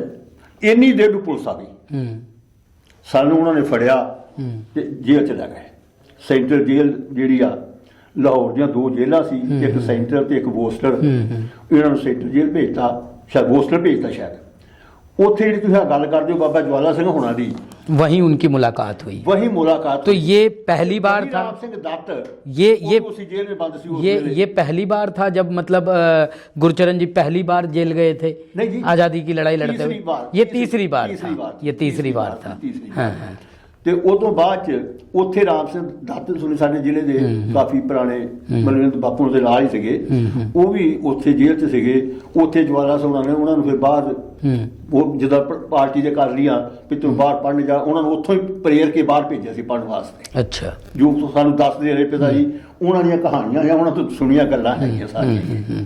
ਹਾਂਜੀ बिल्कुल। 1938 से 39 में लाहौर किसान मोर्चा चला। ਕਿਸਾਨ ਮੋਰਚਾ ਜੀ, ਕਿਸਾਨਾਂ ਤੇ ਅਤਿਆਚਾਰ ਹੁੰਦੇ ਸੀ। ਅੱਜ ਜਿਹੜਾ ਅਸੀਂ ਜਨਮ ਦਿਨ ਮਨਾ ਰਹੇ ਆ ਉਹਨਾਂ ਦਾ, ਇਸੇ ਕਰਕੇ ਇਸ ਪੱਖ ਨੂੰ ਰੱਖ ਕੇ ਤੁਰੇ ਆ ਭਈ ਬਾਪੂ ਗੁਰਚਰਨ ਸਿੰਘ ਹੋਣੀ ਜਿਹੜੇ ਆ ਆਪਣੀ ਜ਼ਿੰਦਗੀ ਦੇ ਅੰਦਰ ਕਿਸਾਨਾਂ ਤੇ ਮਜ਼ਦੂਰਾਂ ਦੇ ਨਾਲ ਹੀ ਸਾਰੀ ਜ਼ਿੰਦਗੀ ਉਹਨਾਂ ਨੇ ਕੱਟੀ। ਤੇ ਇਸੇ ਕਰਕੇ ਅਸੀਂ ਉਹਨਾਂ ਦੇ ਜਨਮ ਦਿਨ ਜਿਹੜਾ ਵਾ ਦੇਸ਼ ਦੀ ਆਜ਼ਾਦੀ ਦੇ 74 ਸਾਲ ਤੇ ਕਿਸਾਨ ਤੇ ਮਜ਼ਦੂਰਾਂ ਦੀ ਦੁਰਦਸ਼ਾ, ਇਹ ਸਬਜੈਕਟ ਰੱਖਿਆ ਸੀ ਉਹਨਾਂ ਦੀ ਜੇ ਸੈਮੀਨਾਰ ਜਿਹੜਾ ਵਾ ਇਹ ਵੀ ਇਹ ਤੇ ਕੀ ਕੁਝ ਹੋਇਆ ਤੇ ਕਿਸਾਨਾਂ ਦੀ ਕੀ ਹਾਲਤ ਆ, ਉਦੋਂ ਕੀ ਤੇ ਅੱਜ ਕੀ ਆ। ਮੈਨੂੰ ਤਾਂ ਕੋਈ ਫਰਕ ਲੱਭਾ ਨਹੀਂ। ਕਿਸਾਨ ਥੋੜਾ ਬਹੁਤ ਜਿੰਨਾ ਠੀਕ ਹੋਇਆ, ਉਹਨਾਂ ਉੱਤੇ ਕਰਜ਼ਾ ਹੋ ਗਿਆ। ਉਸ ਵੇਲੇ ਉਸ ਕਮਰਸ਼ੀਅਲ ਹੈ ਨਹੀਂ ਸੀ ਉਹ। ਇਹਨਾਂ ਨੇ ਜਦੋਂ ਦੇਸ਼ ਦੇ ਅੰਦਰ ਸਾਡੇ ਅਨਾਜ ਹੀ ਹੈ ਨਹੀਂ ਸੀ 67-68 ਦੇ ਅੰਦਰ, ਤੇ ਉਦੋਂ ਸਾਡੇ ਕੋਲ ਰਾਸ਼ਨ ਹੀ ਹੈ ਨਹੀਂ ਸੀ ਖਾਣ ਨੂੰ, ਤੇ ਅਸੀਂ ਬਾਹਰੋਂ ਮੰਗਵਾਉਂਦੇ ਸਾਂ। ਤੇ ਕਿਸਾਨਾਂ ਨੇ ਆਪਣੀ ਜ਼ਿੰਦਗੀ ਦਾ ਇੱਕ ਉਹ ਹਿੱਸਾ ਖੇਤਾਂ 'ਚ ਗਰ ਕਰ ਲਿਆ ਆਪਣਾ, ਤੇ ਫਸਲਾਂ ਜਿਹੜੀਆਂ ਚੰਗੀਆਂ ਪੈਦਾ ਕਰਕੇ ਚੰਗੇ ਬੀਜ, ਪੰਜਾਬ ਐਗਰੀਕਲਚਰ ਜਿਹੜੀ ਯੂਨੀਵਰਸਿਟੀ ਸੀ ਲੁਧਿਆਣਾ, ਉਹਨੇ ਚੰਗੇ ਬੀਜ ਕੱਢੇ ਤੇ ਥੋੜੀ ਬਹੁਤੀ ਫਸਲ ਵਧਣ ਲੱਗੀ, ਝਾੜ ਵਧਣ ਲੱਗੇ। ਝਾੜ ਵਧਣ ਦੇ ਨਾਲ ਹੀ ਕਿਸਾਨਾਂ ਦੀ ਆਮਦਨ ਵਧਣ ਲੱਗੀ। ਪਰ ਸਰਕਾਰਾਂ ਜੇ ਚੰਗੀਆਂ ਹੁੰਦੀਆਂ ਤੇ ਕੋਈ ਫਰਕ ਪੈਂਦਾ। ਇਹਨਾਂ ਨੇ ਜੇ ਉਹਦਾ ਖਰਚਾ ਵਧਿਆ ਤੇ ਖਰਚੇ ਵਧਣ ਦਾ ਭਾਅ ਕਿੰਨਾ ਵਧਾਇਆ, 5 ਰੁਪਏ 7 ਰੁਪਏ। ਕਿਸਾਨ ਉੱਥੇ ਦਾ ਉੱਥੇ ਹੀ ਰਹਿ ਗਿਆ, ਉਹਨੂੰ ਕੋਈ ਫਰਕ ਨਹੀਂ। ਸਰਕਾਰਾਂ ਨੂੰ ਫਰਕ ਪੈ ਗਿਆ ਕਿ ਸਰਕਾਰਾਂ ਕੋਲ ਅਨਾਜ ਆਪਣਾ ਹੋ ਗਿਆ, ਬਾਹਰੋਂ ਨਹੀਂ ਲਿਆਉਣਾ ਪਿਆ ਉਹਨਾਂ ਨੂੰ। ਬਿਲਕੁਲ। ਤੇ ਉਹੀ ਹਾਲ ਜਿਹੜਾ ਸੀ ਉਹਦੇ ਪਿੱਛੇ ਲੱਗੇ ਸੀ मोर्चे। उस समय जब लाहौर किसान मोर्चा हुआ तो उस समय क्या स्थिति थी, मतलब किसानों को लेके ये जो लाहौर किसान मोर्चा हुआ और गुरचरण जी का इसमें इन्होंने बढ़ चढ़ के इसमें हिस्सा लिया और हमेशा से मतलब वो किसानों के लिए और मजदूरों के लिए लड़ते आए हैं, उनके हक की लड़ाई लड़ते हैं, तो उस समय क्या माहौल था, किस तरह की दिक्कतें थी? ਉਸ ਟਾਈਮ ਵੀ ਚੱਕਰ ਇਹ ਸੀ ਵੀ ਇਹ ਉਸ ਟਾਈਮ ਦੇਸ਼ ਮਤਲਬ ਅਕਾਲੀ ਲਹਿਰ ਚੋਂ ਹਟ ਕੇ ਇੱਕ ਕਮਿਊਨਿਸਟ ਪਾਰਟੀ ਦਾ ਰੁਖ ਹੋ ਗਿਆ ਸੀ। ਕਮਿਊਨਿਸਟ ਪਾਰਟੀ ਦੇ ਰੁਖ ਹੋਣ ਦੇ ਨਾਲ ਕਿਰਤੀ ਪਾਰਟੀ ਸੀ। ਸਾਡੇ ਕਾਮਰੇਡ ਤੇਜਾ ਹਸਤੰਤਰ ਹੋਣੀ ਜਿਹੜੇ ਸਾਰੀ ਉਮਰ ਹੀ ਤਕਰੀਬਨ ਪਾਰਲੀਮੈਂਟ ਦੇ ਮੈਂਬਰ ਹੁੰਦਿਆਂ ਹੋਏ ਵੀ ਮਫਰੂਰ ਰਹੇ ਜੀ। ਉਹ ਇੱਥੋਂ ਤੱਕ ਦੀ ਗੱਲ ਸੀ ਭਈ ਉਹਨਾਂ ਨੂੰ ਮੈਂਬਰ ਵੀ ਬਣਾਤਾ ਪਾਰਲੀਮੈਂਟ ਦਾ, ਲੇਕਿਨ ਉਹ ਮਫਰੂਰ ਸੀ, ਪਤਾ ਨਹੀਂ ਵੀ ਕੌਣ ਆ ਤੇਜਾ ਹਸਤੰਤਰ ਤੇ ਕੌਣ ਨਹੀਂ। ਦੱਸਦੇ ਹੁੰਦੇ ਪਿਤਾ ਹੁਣ ਵੀ ਇੱਕ ਵਾਰੀ ਰਾਸ਼ਟਰਪਤੀ ਨੂੰ ਮਿਲਣ ਗਏ ਤੇ ਰਾਸ਼ਟਰਪਤੀ ਨੂੰ ਜਦੋਂ ਮਿਲਣ ਗਏ ਡਾਕਟਰ ਰਜਿੰਦਰ ਪ੍ਰਸਾਦ ਨੂੰ, ਤੇ ਉੱਥੇ ਉਹ ਕਹਿੰਦਾ ਉਹਦਾ ਕੀ ਹਾਲ ਆ, ਤੇ ਫਿਰ ਉਹ ਕਹਿੰਦੇ ਆ ਬੈਠਾ। ਮਤਲਬ ਇਦਾਂ ਦੇ ਬਜ਼ੁਰਗ ਸੀਗੇ, ਇਦਾਂ ਦਾ ਸੀ ਉਹ ਕਨਸੀਲਮੈਂਟ ਕੈਮੋਫਲੇਜ ਕਰ ਲੈਂਦੇ ਸੀ, ਆਪਣੇ ਆਪ ਨੂੰ ਬਦਲ ਲੈਂਦੇ ਸੀ ਵੀ ਆਮ ਬੰਦਾ ਪਛਾਣ ਹੀ ਨਹੀਂ ਸੀ ਸਕਦਾ। ਹਾਂਜੀ, ਜਦੋਂ ਉਦੋਂ ਤੇ ਫਿਰ ਇਹ ਹਾਲਤ ਬਣ ਗਈ, ਕਿਸਾਨਾਂ ਦੀ ਹਾਲਤ ਮਾੜੀ ਸੀ ਵਿਚਾਰਿਆਂ ਦੀ।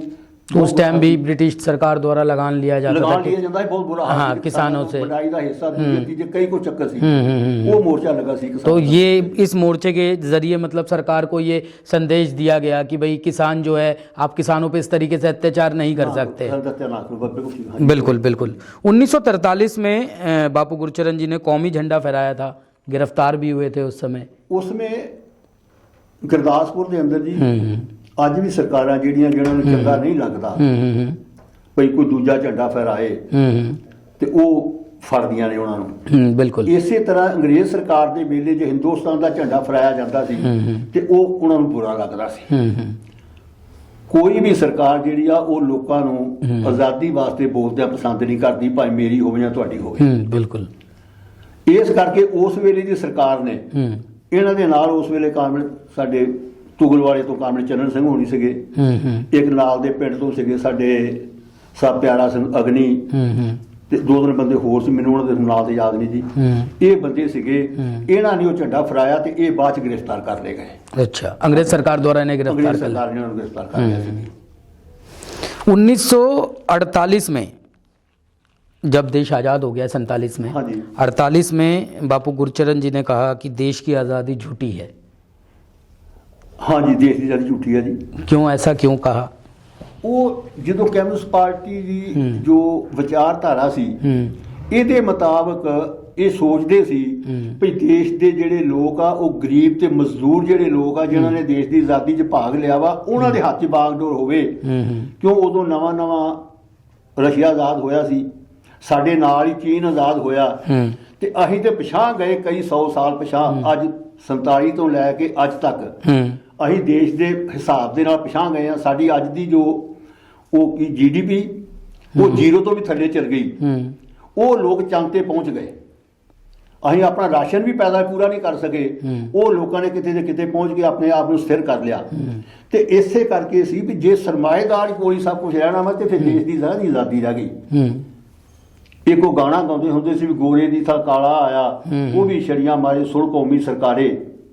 ਵੀ ਲੋਕ ਹੁਲੀਆ ਬਦਲਿਆ, साम्राज वो ही रहा, सरमाएदारी युग वो ही रहा। मतलब बापू गुरचरण सिंह जी का ये मानना था कि भाई आज़ादी तो मिल गई, लेकिन जो गरीब तबका है, जो मजदूर तबका है, जो किसान है, उनको एक्चुअल में नहीं मिली आज़ादी, उनमें उनकी भागीदारी नहीं हुई। सिर्फ वोट पाउण दा अधिकार दिता गया, लेकिन वोट भी जिहड़ी ओहो ही लोग लै जांदे रहे। जे चार बंदे पिंड दे चौधरी सी, अज भी पिंडां 'च ओह हाल है भी जे सरपंच पिंड दा ओहदे कहण ते वोटां पै जांदियां, जां कोई होर दूजा चौधरी ओहदे कहण ते वोटां पै जांदियां। लोग अपनी मर्जी नाल फ्री फ्रैंकली वोट पा ही नहीं सकते। तो इसके लिए उन्हें जेल भी जाना पड़ा था। उस आज़ादी च की दसीए उदों मफरूर हो गए। ते मैं अजे जम्मिया नहीं सीगा जी। मेरी माता जी जिहड़ी आ माता रतन कौर, असीं ओहदे बड़े मतलब वो जिन्नी साढ़े पिता जी ने जिंदगी कट्टी आ उस तो वध उन्होंने सरल ते विश्वास के नाल कट्टी आ। उन्होंने अपनी जिंदगी च वो दुख भी वेखे भई मैं तो पैदा होने वाला सी ते घर वाला जिहड़ा वो जेल च सी। हाँ जी, हर औरत मेरी माँ होवे, मेरी भैन होवे, मेरी धी होवे, ਉਹ ਇਹ ਸੋਚਦੀ ਆ ਵੀ ਮੈਂ ਬੱਚੇ ਨੂੰ ਜਨਮ ਦੇਣਾ ਤੇ ਮੇਰਾ ਘਰ ਵਾਲਾ ਮੇਰੇ ਲਾਗੇ ਹੋਵੇ। ਪਰ ਜਦੋਂ ਮੇਰਾ ਜਨਮ ਹੋਇਆ ਤੇ ਮੇਰੇ ਪਿਤਾ ਜੀ ਜਿਹੜੇ ਆ ਉਹ ਫਿਰੋਜ਼ਪੁਰ ਜੇਲ੍ਹ 'ਚ ਸੀ। 1949 में आपका जन्म 1949 हुआ। में ਮੇਰੇ ਪਿਤਾ ਜੀ ਜੇਲ੍ਹ ਵਿੱਚ ਸੀਗੇ ਤੇ ਉਦੋਂ ਜੇਲ੍ਹ ਵਿੱਚ ਜਦੋਂ ਫੜੇ ਗਏ, ਰਾਮਪੁਰਾ ਪੈਂਦਾ ਕਾਦੀਆਂ ਲਾਗੇ ਸਾਡੇ ਕਾਮੜ ਉਤਮ ਸਿੰਘ ਹੋਣੀ ਸੀਗੀ ਉਸ ਬਾਅਦ ਜੀ, ਉਹ ਵੀ ਨਾਲ ਹੀ ਫੜੇ ਗਏ ਸੀ।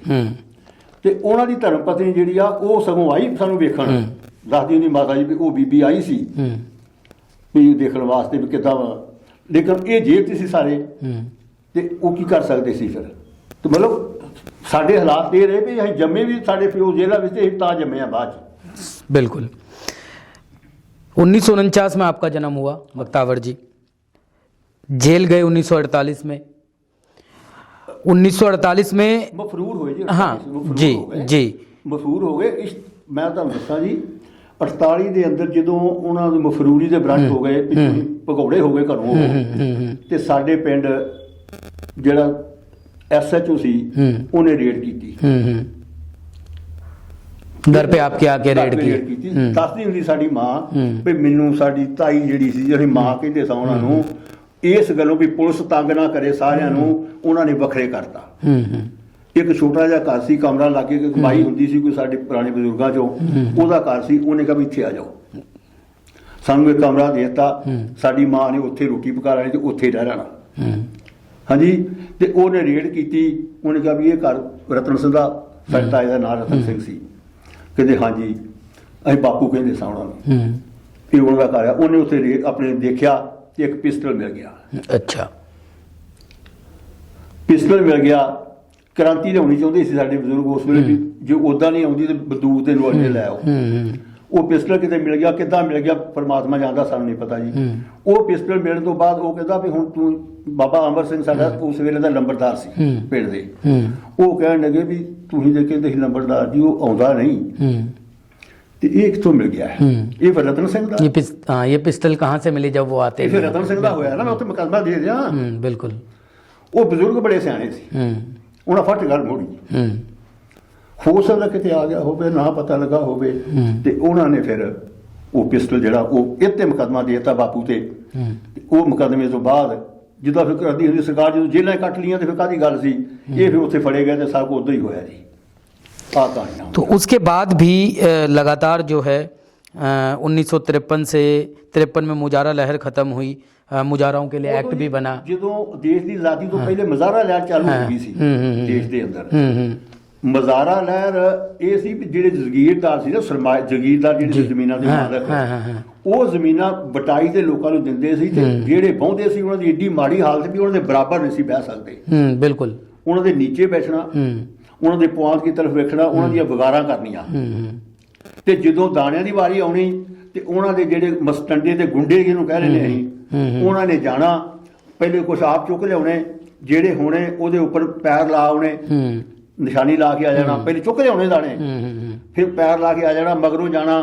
ਤੇ ਜਦੋਂ ਵੰਡਣ ਲੱਗਣਾ ਉਦੋਂ 3 ਧਾਰਨਾ ਤੁਹਾਨੂੰ ਪਾਤੀਆਂ ਫਰਜ਼ ਕਰੋ। ਉਦੋਂ ਐਸੇ ਛਾਬਿਆਂ ਨਾਲ ਤੋਲਦੇ ਹੁੰਦੇ ਸੀ, ਵੇਖਿਆ ਵੀ ਮੈਂ ਆਪ ਅੱਖੀਂ ਦੇਖਿਆ ਜੀ, ਛਾਬਿਆਂ ਨਾਲ ਤੋਲਦੇ ਹੁੰਦੇ ਸੀ।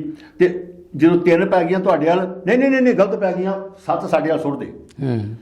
ਉਹਦਾ ਹਿੱਸਾ ਘੱਟ ਹੁੰਦਾ ਸੀ ਤੇ ਸਾਡਾ ਵੱਧ ਹੁੰਦਾ ਸੀ ਜ਼ਿਮੀਂਦਾਰਾਂ ਦਾ ਉਸ ਵੇਲੇ। ਲੇਕਿਨ ਕਰਦੇ ਉਹ ਕੀ ਸੀ, ਬੇਈਮਾਨੀ ਕਰਨੀ, ਇਹਦੇ ਹਿੱਸੇ ਕੁਛ ਨਾ ਪੈ ਜੇ, ਕੰਗਾਲ ਦਾ ਕੰਗਾਲ ਰਹਿ ਜੇ ਕਿਸਾਨ। ਬਿਲਕੁਲ। ਉਹ ਮੁਜ਼ਾਹਰਾ ਲਹਿਰ ਜਿਹੜੀ ਆ ਉਹ 'ਚ ਬੜਾ ਕੁਝ ਹੋਇਆ। ਸਰਕਾਰ ਵੀ ਉਹਨਾਂ ਦੇ ਪੱਖ ਵਿੱਚ ਗਈ, ਜ਼ਗੀਰਦਾਰਾਂ ਦੇ, ਉਹਨਾਂ ਨੇ ਉਹਨਾਂ ਨੂੰ ਰੋਕਿਆ। ਲੇਕਿਨ ਬਾਅਦ ਵਿੱਚ ਸਰਕਾਰ ਨੇ ਫਿਰ ਜਾ ਕੇ 1953 'ਚ ਇੱਕ ਮੁਜ਼ਾਹਰਾ ਐਕਟ ਬਣਾਇਆ, ਜਿਹਨਾਂ ਕੋ ਮੁਜ਼ਾਹਰਿਆਂ ਨੂੰ ਰਾਹਤ ਮਿਲੀ। ਉਹ ਤੋਂ ਬਾਅਦ ਜਿਹੜੇ ਲੋਕ ਬਹੁੰਦੇ ਸੀ ਜੀ, ਉਹਨਾਂ ਨੂੰ ਹੁਣ ਦੇਸ਼ ਦੀ ਆਜ਼ਾਦੀ ਤੋਂ ਬਾਅਦ ਉਹ ਜ਼ਮੀਨਾਂ ਫਿਰ ਉਹਨਾਂ ਨੂੰ ਅਲਾਟ ਵੀ ਹੋਈਆਂ ਕਈਆਂ ਨੂੰ, ਜਿਹੜੇ ਬਹੁੰਦੇ ਸੀ ਜੀ। मतलब आज़ादी के बाद भी लगातार बापू गुरचरण सिंह जी किसानों के लिए, मजदूरों के लिए, उनके हक के लिए लड़ाई लड़ते रहे हमेशा। सारी उम्र ही कम्युनिस्ट पार्टी की लड़ाइयाँ लड़ियाँ जी। ਜਦੋਂ ਵੀ ਕੋਈ ਗੱਲ, ਕਿਰਤੀ ਪਾਰਟੀ ਹੁੰਦੀ ਸੀ ਪਹਿਲੇ, ਕਿਰਤੀ ਪਾਰਟੀ ਤੋਂ ਬਾਅਦ ਕਮਿਊਨਿਸਟ ਪਾਰਟੀ ਬਣ ਗਈ ਜੀ। ਮਤਲਬ ਇਹਨਾਂ ਝੰਡਾਂ ਦੀ ਸਾਰੀ ਉਮਰ ਜਿਹੜੀ ਆ ਉਹ ਲੋਕਾਂ ਦੀ ਸੇਵਾ ਵਿੱਚ ਹੀ ਸਮਰਪਿਤ ਕੀਤੀ। तो आज बापू गुरचरण सिंह जी का जन्म दिवस है और आज हम इसके साथ ही, अभी तो आप लोगों ने जो कहानी पूरी की पूरी सुनी स्वतंत्रता सेनानी बापू गुरचरण सिंह जी की, आज उनका क्योंकि जन्म दिवस है, तो इसके साथ ही साथ आज हम चर्चा करने वाले हैं कि उस समय किसानों की दशा, मज़दूरों की दशा, और आज किसानों और मज़दूरों की दशा दिशा जो है कितना बदलाव आया है, कितना अलग नज़र आता है कि उस समय जो जमींदारी प्रथा थी, किसान उससे परेशान थे। आज के समय में भी अभी केंद्रीय सरकार द्वारा किसान बिल जो है वो पेश किया गया है और विपक्षी पार्टियां उसका विरोध कर रही है, और साथ ही साथ कई किसान जो है वो भी उसका विरोध कर रहे हैं। पंजाब में लगातार जो है इसका विरोध चल रहा है। किसानों ने रेलवे ट्रैकों पर अपने ट्रैक्टर उतार दिए हैं, रेलवे ट्रैकों को जाम कर दिया है, पंजाब से ट्रेनों को आने नहीं दिया जा रहा है। तो आपको क्या लगता है बख्तावर जी, उस समय भी किसानों के लिए मोर्चा हुआ, जैसे अभी हमने बात करी लाहौर किसान मोर्चा के बारे में, और अब भी किसान जो है वो लड़ रहा है। केंद्र सरकार एक बिल लेके आती है, किसान बिल, उसमें बहुत सारे केंद्र सरकार ने संशोधन किए, लेकिन विपक्ष कह रहा है कि ये बिल किसानों के लिए सही नहीं है। आपको क्या लगता है इस पर? दरअसल गल ये आ, एक कहावत आ बड़ी पुरानी भी जिन्ने देर बच्चा रोंदा नहीं मां दुध नहीं दिंदी। बिल्कुल। जिन्ने देर बच्चा रोए ना मां दुध नहीं दिंदी ਉਹਨੂੰ, बिल्कुल ਵੀ ਉਹਨੂੰ ਭੁੱਖ ਲੱਗੀ ਜਾਂ ਕੀ ਗੱਲ ਹੈ।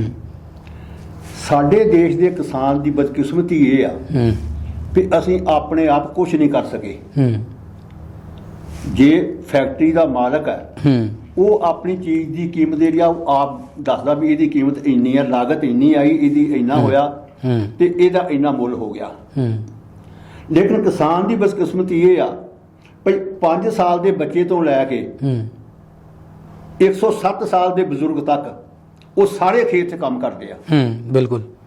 बापू गुरचरण सिंह जी जिस तरीके से किसानों के लिए लड़ते रहे, और अभी जैसे आपने किसानों की इस समय जो दशा और दिशा है उसके बारे में भी आपने बताया कि किस तरीके से सरकारों को सिर्फ लगता है कि किसान ने इन चीज़ों पे पैसा लगाया है और यही किसान का खर्चा है, जबकि किसान 24 घंटे काम कर रहा है। कीमत नहीं बच पाਉਂਦਾ ਜੀ, ਕੋਈ ਨਹੀਂ ਪਾਉਂਦਾ ਉਹਦੀ ਜੀ ਜੀ ਬਿਲਕੁਲ ਬਿਲकुल। ਇਹਨਾਂ ਨੇ ਕਹਿਤਾ ਸੀ ਕੀਮਤ ਵਧਾਤੀ ਆ, ਉਹਨੂੰ ਅਮੀਰ ਬਣਾਉਣਾ ਚਾਹੁੰਦੇ ਆ, ਜੀ ਜੀ ਜੀ, ਜਾਂ ਉਹਦੀ ਆਇਆ ਦੁਗਣੀ ਕਰਨੀ ਚਾਹੁੰਦੇ ਆ। ਤੇ ਜੇ ਕਿਸਾਨ ਨੇ ਉਹ ਚੀਜ਼ ਮੰਗੀ ਨਹੀਂ, ਜੋ ਤੁਸੀਂ ਸਾਨੂੰ ਦਿੱਤਾ, ਕਿਸਾਨਾਂ ਨੂੰ ਦਿੱਤਾ, ਕਿਸਾਨ ਕਹਿੰਦਾ ਮੈਂ ਉਹ ਮੰਗਿਆ ਹੀ ਨਹੀਂ, ਫਿਰ ਤੁਸੀਂ ਇਹਦੇ ਭਲੇ ਮਾਨਸ ਕਿੱਥੋਂ ਹੋਗੇ ਵੀ ਤੁਸੀਂ ਇਹ ਦੇ ਦਿੱਤਾ। ਬਿਲਕੁਲ ਬਿਲकुल ਬਿਲकुल। ਤੇ ਇੰਨੀ ਜਲਦੀ ਤੇ ਐਡਾ ਸ਼ਾਰਟ ਟਾਈਮ 'ਚ ਜੋ ਦਿੱਤਾ, ਸਰਕਾਰ ਨੂੰ ਕੀ ਲੋੜ ਸੀ? ਇਹ 'ਚ ਕੋਈ ਸਰਕਾਰ ਦੀ ਆਪਣੀ ਧਾਂਦਲੀ ਆ ਤੇ ਸਰਕਾਰ ਦੀ ਆਪਣੀ ਸੋਚ ਆ, ਤਾਂ ਕਿ ਪੰਜਾਬ ਦੇ ਕਿਸਾਨ ਜਿਹੜੇ ਆ, ਜੇ ਤੇ ਸਾਰੀ ਦੁਨੀਆ ਦੀ ਅੱਖ ਸੀ ਵੀ ਇਹ ਜਗ੍ਹਾ ਚੰਗੀ ਆ ਤੇ ਪੰਜਾਬ ਦਾ ਏਰੀਆ ਚੰਗਾ, ਪਾਣੀ ਹੈਗਾ, ਇਹ ਤੇ ਕਿਸੇ ਨਾ ਕਿਸੇ ਤਰੀਕੇ ਨਾਲ ਕਬਜ਼ਾ ਕੀਤਾ ਜਾ ਸਕੇ ਤੇ ਕਿਸਾਨ ਜਿਹੜਾ ਵਾ ਉਹ ਬਜਾਏ ਇਸ ਗੱਲ ਦੇ ਮਾਲਕ ਰਹੇ, ਉਹਨੂੰ मजदूर बना के वरत्या जाए। विपक्ष भी ये आरोप लगा रहा है, विपक्ष कहता है कि ये केंद्र सरकार इस बिल को लाके पूंजीपतियों के हाथ में इस किसान व्यवस्था को दे देना चाहती है। ये तो अंडरस्टूड है जी। ਹੁਣ ਵਿਪਕਸ਼ ਕਹੇ, ਦੂਜਾ ਕਹੇ, ਜਿਹੜੀ ਚੀਜ਼ ਸਾਹਮਣੇ ਦੀਦੀ ਆ ਉਹ ਵਿਪਕਸ਼ ਵੀ ਕਹੇ, ਸਰਕਾਰ ਨੂੰ ਵੀ ਦੀਦੀ ਵੀ ਇਹ ਗਲਤ ਕੀਤਾ, ਪਰ ਉਹ ਕਹੇ ਕਿਹੜੇ ਮੂੰਹ ਨਾਲ। बिल्कुल। तो यहाँ हम बात करते हैं बख्तावर जी, आपने 19 जनवरी 2015 को एक NGO बनाई थी, Bapu Gurcharan Singh freedom fighter charitable trust. तो ये NGO बनाने का क्या मकसद था और किस तरीके से काम कर रहा है आपका ये NGO? ਜਿਹੜਾ ਬਾਪੂ Gurcharan Singh freedom fighter charitable trust ਬਣਾਇਆ ਨਾ ਜੀ, ਅਸੀਂ ਸਾਰਾ ਪਰਿਵਾਰ ਬੈਠੇ ਸਾਂ ਜੀ, ਤੇ ਬੈਠਿਆਂ ਗੱਲ ਹੋਈ ਭਈ ਕਿੱਦਾਂ ਹੋ ਸਕਦਾ ਭਈ ਜਿਹੜਾ ਲਾਈਵ ਰੱਖਿਆ ਜਾ ਸਕਦਾ ਹੋਵੇ ਫਰੀडम फाइटर्स ਨੂੰ ਤੇ ਤੁਹਾਨੂੰ। ਬਿਲਕੁਲ। ਉਹ ਕਹਿਣਗੇ ਦੱਸੋ ਕੀ ਹੋ ਸਕਦਾ? ਅਸੀਂ ਕਿਹਾ ਜੀ ਹੋ ਤੇ ਇਹ ਸਕਦਾ ਵੀ ਕੋਈ ਇਦਾਂ ਦਾ ਕੰਮ ਸ਼ੁਰੂ ਕਰੀਏ ਜਾਂ ਇਦਾਂ ਦੀ ਸੰਸਥਾ ਬਣਾਈਏ ਜਿਸ 'ਚ ਤੁਹਾਡਾ ਨਾਂ ਹੋਵੇ। ਤੇ ਫਿਰ ਕਹਿੰਦੇ ਮੇਰੇ ਤੋਂ ਕੀ ਚਾਹੁੰਦੇ ਹੋ? ਅਸੀਂ ਕਿਹਾ ਵੀ ਤੁਹਾਡੇ ਤੋਂ ਹਾਂ ਚਾਹੁੰਦੇ ਆ, ਬਾਕੀ ਤਾਂ ਕੋਈ ਗੱਲ ਹੈ ਨਹੀਂ। ਕਹਿੰਦੇ ਫਿਰ ਦੱਸੋ। ਬੈਠੇ ਤਾਂ ਸਾਰੇ ਭਰਾ ਅਸੀਂ ਤੇ ਪ੍ਰਪੋਜ਼ਲ ਬਣਾਈ ਪਈ ਬਾਪੂ Gurcharan Singh freedom fighter charitable trust ਜਿਹੜਾ ਇਹਨੂੰ ਬਣਾ ਲਿਆ ਜਾਏ। ठीक। तो किन किन सेक्टरों में मतलब काम कर रहा है, किन किन क्षेत्रों में काम कर रहा है अभी? ਅਸੀਂ ਪੰਜਾਬ और दिल्ली दो जगह कर रहे हैं फिलहाल जी जी। ਤੇ ਉਸੇ ਕੰਮ 'ਚ ਹੀ ਤਕਰੀਬਨ ਲੱਗੇ ਆ ਜੀ, ਜਿਹਦੇ ਨਾਲ ਅਸੀਂ ਜਿਹੜੇ ਦੇਸ਼ ਦੇ ਸਾਡੇ ਪੰਜਾਬ ਦੇ ਅੰਦਰ ਜਿਹੜੇ ਕੁਦਰਤੀ ਖੇਤੀ ਕਰਨ ਵਾਲੇ ਸਾਡੇ ਕਿਸਾਨ ਆ ਉਹਨਾਂ ਨੂੰ ਸੱਦ ਕੇ ਉਹਨਾਂ ਦਾ ਉਤਸ਼ਾਹਤ ਕਰਦੇ ਆ। ਹਾਂਜੀ, ਜਿਹੜੇ ਕਿਸਾਨ ਚੰਗੇ ਆ, ਜਦ ਜਿਹੜੇ ਬਜ਼ੁਰਗ ਹੈਗੇ ਆ, ਉਹਨਾਂ ਲੋਕਾਂ ਨੂੰ ਰਹਿਣਾ ਸਹਿਣਾ ਕਿੱਦਾਂ ਚਾਹੀਦਾ, ਉਹਨਾਂ ਦੀ ਇੱਜ਼ਤ ਮਾਣ ਕਰਦੇ ਆ ਵੀ ਇਹ ਬਜ਼ੁਰਗ ਸਾਡੇ ਜਿਹੜੇ ਫਾਦਰ ਸਾਹਿਬ ਸੀਗੇ ਕਾਨੂੰ ਗੁਰਚਰਨ ਸਿੰਘ ਹੋਣੀ ਵੀ 105 ਸਾਲ ਦੇ ਹੋ ਕੇ ਤੇ ਪੂਰੇ ਹੋਏ ਆ ਵੀ ਇਹ ਕਿੱਦਾਂ ਰਹਿੰਦੇ ਰਹੇ, ਇਹਨਾਂ ਦੀ ਕਿੱਦਾਂ ਦੇਖਭਾਲ ਹੋਈ। ਲੋਕ ਇਹ ਗੱਲ ਕਹਿੰਦੇ ਆ ਠੀਕ ਸੰਭਾਲ ਕੇ ਰੱਖਿਆ ਸੀ ਬਾਪੂ ਨੂੰ। ਬਿਲਕੁਲ। ਤੇ ਉਹ ਮਤਲਬ ਕਿੱਦਾਂ ਹੈਗੇ ਆ, ਇਦਾਂ ਕਰਕੇ ਜਿਹੜੇ ਬਜ਼ੁਰਗ ਆਉਂਦੇ ਆ ਫਿਰ ਉਹਨਾਂ ਦਾ ਅਸੀਂ ਸਤਿਕਾਰ ਕਰਦੇ ਆ, ਉਹਨਾਂ ਨੂੰ ਸੱਦਦੇ ਆ ਬਕਾਇਦਾ ਤੇ ਉਹਨਾਂ ਦਾ ਆਦਰ ਮਾਣ ਕਰਦੇ ਆ। ਬਿਲਕੁਲ ਇੱਕ ਬਲੱਡ ਬੈਂਕ ਵਾਲਿਆਂ ਨੂੰ ਅਸੀਂ ਬਲੱਡ ਕੈਂਪ ਲਾ ਕੇ ਤੇ ਖੂਨ ਦਿੰਦੇ ਆ ਜੀ ਉਹਨਾਂ ਦੇ। ਹਾਂਜੀ, ਬਿਲਕੁਲ, ਹਾਂ, ਸਮਝ ਗਿਆ। ਬੱਚੇ ਜਿਹੜੇ ਆ ਹਾਂ ਹਾਂ ਬੱਚਿਆਂ ਨੂੰ ਸ਼ਾਹਤ ਕਰਨ ਵਾਸਤੇ ਉਹਨਾਂ ਦੀਆਂ ਗੇਮਾਂ ਕਰਵਾਈਆਂ ਜਾਂਦੀਆਂ ਬਿਲਕੁਲ ਉੱਥੇ, ਤਾਂ ਕਿ ਉਹਨਾਂ ਨੂੰ ਉਤਸ਼ਾਹ ਮਿਲੇ ਕਿ ਉਹ ਨਸ਼ਿਆਂ ਤੋਂ ਦੂਰ ਹੋਣ। ਕਿਉਂ ਪੰਜਾਬ 'ਚ ਸਭ ਤੋਂ ਵੱਡੀ ਬਿਮਾਰੀ ਨਸ਼ਿਆਂ ਦੀ ਵੀ ਤਾਂ ਹੈ ਨਾ ਜੀ। ਬਿਲਕੁਲ ਬਿਲਕੁਲ ਬਿਲਕੁਲ ਬਿਲਕੁਲ ਉਹ ਤੋਂ ਵੀ ਦੂਰ ਰੱਖਣੇ ਬੜੇ ਜ਼ਰੂਰੀ ਆ। ਬਿਲਕੁਲ ਤੇ ਉਹਨਾਂ ਨੂੰ ਰੱਖਣ ਵਾਸਤੇ ਫਿਰ ਉਹਨਾਂ ਨੂੰ ਉਤਸ਼ਾਹ ਦੇਣ ਵਾਸਤੇ ਵੀ ਉਹ ਇਹਨਾਂ ਦੀਆਂ ਗੇਮਾਂ ਵਗੈਰਾ ਕਰਾਈਆਂ ਜਾਂਦੀਆਂ। ਉਹ ਪਿਛਲੀ ਦਫਾ ਤੇ ਅਸੀਂ ਉਹਨਾਂ ਨੂੰ ਇਸ ਦਿਨ ਤੇ ਘਿਓ ਦਿੱਤਾ ਸੀ, ਘਿਓ ਤੇ ਬਦਾਮ। ਜਿਹੜੇ ਬੱਚੇ ਫਸਟ ਆਏ ਰੇਸ ਚੋਂ ਬਾਕੀ ਗੇਮਾਂ ਚੋਂ, ਉਹਨਾਂ ਨੂੰ ਘਿਓ ਦਿੱਤਾ ਜੀ ਤੇ ਬਦਾਮ ਦਿੱਤੇ ਸੀ। ਤੇ ਐ कि लॉकडाउन तो करके पंजाब में मतलब क्योंकि नशे में जो है वहाँ का युवा ज़्यादा पड़ा हुआ है, तो वहाँ से निकालने के लिए भी आप लोग लगातार बच्चों को एजुकेट कर रहे हो, उन्हें पढ़ा रहे हैं, उन्हें सिखा रहे हैं, शिक्षा दे रहे हैं, ताकि वो उस चीज़ से निकल के अच्छी चीज़ों में अपना दिमाग लगा सके। बिल्कुल। एक स्कूल भी चल रहा है चैरिटेबल ट्रस्ट का। स्कूल नहीं है, चैरिटेबल ट्रस्ट का स्कूल नहीं है। ਜਿਹੜੇ ਬਾਪੂ ਹੋਣੀ 1973 ਚ ਕਾਮਰੇਡ ਚੰਨਨ ਸਿੰਘ ਹੋਣੀ, ਬਾਪੂ ਜੀ ਹੋਣੀ, ਜੀ ਜੀ ਜੀ, ਬਾਕੀ ਇਹ ਜਿੰਨਾ ਗਰੁੱਪ ਸੀ ਜੀ, ਇਹਨਾਂ ਦੀ ਸੋਚ ਸੀ ਵੀ ਜਿਹੜੀਆਂ ਬੇਟੀਆਂ ਲੜਕੀਆਂ ਜਿਹੜੀਆਂ ਇਹਨਾਂ ਨੂੰ ਐਜੂਕੇਟ ਕੀਤਾ ਜਾਏ ਤਾਂ ਕਿ ਇਹ ਪਿਛੜੇਪਣ ਵਿੱਚ ਨਾ ਰਹਿ ਜਾਣ। ਬਿਲਕੁਲ ਬਿਲਕੁਲ। ਉਹਨਾਂ ਨੇ ਬਾਬਾ ਆਇਆ ਸਿੰਘ ਰਿਆੜਕੀ ਸਕੂਲ ਸੀ ਇੱਕ, ਉਹਨੂੰ ਫਿਰ ਕਾਲਜ ਬਣਾਇਆ ਜੀ, ਲੜਕੀਆਂ ਦਾ ਕਾਲਜ। ਉਹ ਕਾਲਜ 1973 ਤੋਂ ਤਕਰੀਬਨ ਮੇਰੇ ਹਿਸਾਬ ਨਾਲ ਚੱਲ ਰਿਹਾ ਉਹ। ਅੱਛਾ। ਜਿਹਦੇ ਚ BA 1 BA 1 2 3 ਮੇਰਾ ਖਿਆਲ ਨਾਰਮਲ ਜਿਹੜੇ ਆ ਉਹ 600 ਰੁਪਈਆ ਜਾਂ 500 ਰੁਪਈਆ 600 ਰੁਪਈਆ ਜੀ ਮੇਰੇ ਹਿਸਾਬ ਨਾਲ, ਜਿੱਥੋਂ ਮੈਨੂੰ ਯਾਦ ਆ। ਅੱਛਾ। ਜਿਹੜਾ ਬੱਚੇ ਦਾ ਉਸ ਮਹੀਨੇ ਦਾ ਖਰਚਾ ਲੈਂਦੇ ਜਿਹੜਾ ਹੋਸਟਲ ਵਿੱਚ ਰਹਿੰਦਾ। ਬਾਕੀ ਬੱਚੇ ਦੀ ਕਿਸੇ ਦੀ ਕੋਈ ਫੀਸ ਨਹੀਂ, ਮੁਫਤ ਪੜਾਇਆ ਜਾਂਦਾ ਬੱਚਿਆਂ ਨੂੰ। ਅੱਛਾ। ਕਾਲਜ ਵਾਸਤੇ ਲੜਕੀਆਂ ਜਿਹੜੀਆਂ, ਤੇ ਉਹਨਾਂ ਨੂੰ ਮੁਫਤ ਪੜਾਇਆ ਜਾਂਦਾ, ਔਰ ਨਾ ਤੇ ਉੱਥੇ ਕੋਈ ਨਕਲ ਮਾਰ ਸਕਦਾ ਜੀ। ਇਹ ਗੱਲ ਪਹਿਲੇ ਕਹਿ ਦਿੱਤੀ ਜਾਂਦੀ ਜਿਹੜਾ ਬੱਚੇ ਨੂੰ ਦਾਖਲ ਕੀਤਾ ਜਾਂਦਾ, ਭਾਈ ਪੁਰਾਣੀਆਂ ਬੁਰਾਈਆਂ ਸਾਰੀਆਂ ਛੱਡ ਕੇ ਆਇਓ ਜੀ, ਜਾਤ ਬਰਾਦਰੀ ਊਚ ਨੀਚ ਸਾਰੀ ਛੱਡ ਕੇ ਆਇਓ ਜੇ ਇੱਥੇ ਦਾਖਲ ਹੋਣਾ ਤੇ, ਨਹੀਂ ਤੇ ਤਾਂ ਹੀ ਟਿਕ ਪਾਓਗੇ, ਵਰਨਾ ਟਿਕੋਗੇ ਨਹੀਂ। ਬੱਚੇ ਨੂੰ ਸਮਝਾਤਾ ਜਾਂਦਾ। ਉਹ ਬੱਚਾ ਜਿਹੜਾ ਵਾ ਉਹ ਖੁਦ ਫਿਰ ਪੜ੍ਹਦਾ ਹੈ, ਆਪਣੀ ਜ਼ਿੰਮੇਵਾਰੀ ਨਾਲ ਪੜ੍ਹਦਾ ਹੈ। ਤੇ ਮੇਰਾ ਖਿਆਲ ਆ ਵੀ ਜਿੰਨਾ ਰਿਜ਼ਲਟ ਉੱਥੇ ਦਾ ਚੰਗਾ ਆਉਂਦਾ ਹੈ ਸਾਡੇ ਸਕੂਲਾਂ ਦਾ, ਕਾਲਜ ਦਾ ਜਿਹੜਾ ਹੈਗਾ, ਇਹਨਾਂ ਸਾਡੇ ਇਲਾਕੇ ਦੇ ਸਰਕਾਰੀਆਂ ਦਾ ਨਹੀਂ ਆਉਂਦਾ, ਜਾਂ ਹੋਰ ਕਿਸੇ ਕਾਲਜਾਂ ਦਾ नहीं आਉਂਦਾ, ਪ੍ਰਾਈਵੇਟ ਦਾ। तो मतलब गरीब बच्चों को आप वहाँ शिक्षा देते हैं, उनसे कोई फीस भी नहीं ले रहे आप लोग। ਉੱਥੇ ਹੁਣ ਵਾਈਸ ਪ੍ਰੈਜ਼ੀਡੈਂਟ ਸੀ ਜੀ। ਜਦੋਂ ਬਾਪੂ ਜੀ ਪੂਰੇ ਹੋ ਗਏ ਤੇ ਮੈਨੂੰ ਫਿਰ ਬਾਅਦ ਚ ਉਹਨਾਂ ਨੇ ਵਾਈਸ ਪ੍ਰੈਜ਼ੀਡੈਂਟ ਦਿੱਤਾ। ਸਰ ਸਵਰਨ ਸਿੰਘ ਹੋਣੀ ਜਿਹੜੇ ਸਾਡੇ ਉੱਥੇ ਪ੍ਰਿੰਸੀਪਲ ਹੈਗੇ ਸੀ, ਉਹ ਅੱਜ ਕੱਲ੍ਹ ਦੇਖਦੇ ਉਹਦੀ ਸੁਪਰਵਿਜ਼ਨ ਉਹਨਾਂ ਦੀ ਸਾਰੀ। ਤੇ ਵੀ ਉਹਨਾਂ ਨੇ ਸਾਡੇ ਪ੍ਰਧਾਨ ਸਾਹਿਬ ਜਿਹੜੇ ਸੀ ਸਤਨਾਮ ਸਿੰਘ ਰਿਆਲ ਹੋਣੀ, ਇਹਨਾਂ ਨੇ ਮੈਨੂੰ ਫਿਰ ਵਾइस प्रेसिडेंट बापू जी की जगह पे बनाता। तो किसी बच्चे को अगर आपके स्कूल में एडमिशन लेना हो तो कैसे ले सकता है, क्या प्रोसीजर है?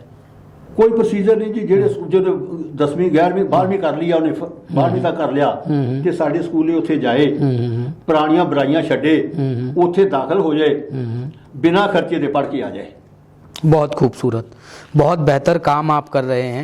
तो अभी चैरिटेबल ट्रस्ट जो है Bapu Gurcharan Singh freedom fighter charitable trust, आगे और क्या क्या आप लोग प्लान कर रहे हैं, क्या प्रोजेक्ट्स हैं आपके आगे और क्या क्या करना चाह रहे हैं अभी आप? दरअसल साढ़े कोई हॉस्पिटल है नहीं गा। अच्छा। ਅਸੀਂ ਸੋਚਦੇ ਸਾਂ, ਹੁਣ ਵੀ ਸੋਚ ਹੈਗੀ ਆ ਜੇ ਵੀ ਭਈ ਇੱਕ ਹਸਪੀਟਲ ਦੀ ਕੋਈ ਨਾ ਕੋਈ ਮਿਆਰ ਬਣਾਇਆ ਜਾਏ, ਜਿਹੜਾ ਇਲਾਕੇ ਦੇ ਚੰਗੇ ਬੰਦਿਆਂ ਨੂੰ ਸਲਾਹ ਕਰਕੇ ਉਹਨਾਂ ਨੂੰ ਬਣਾਇਆ ਜਾਏ।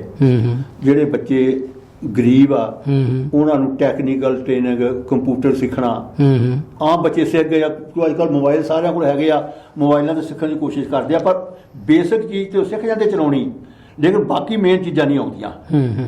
ਉਹ ਜਿਹੜੀਆਂ ਉਹ ਇੰਸਟੀਚਿਊਟਾਂ ਵਿੱਚ ਸਿਖਾਈਆਂ ਜਾ ਸਕਦੀਆਂ।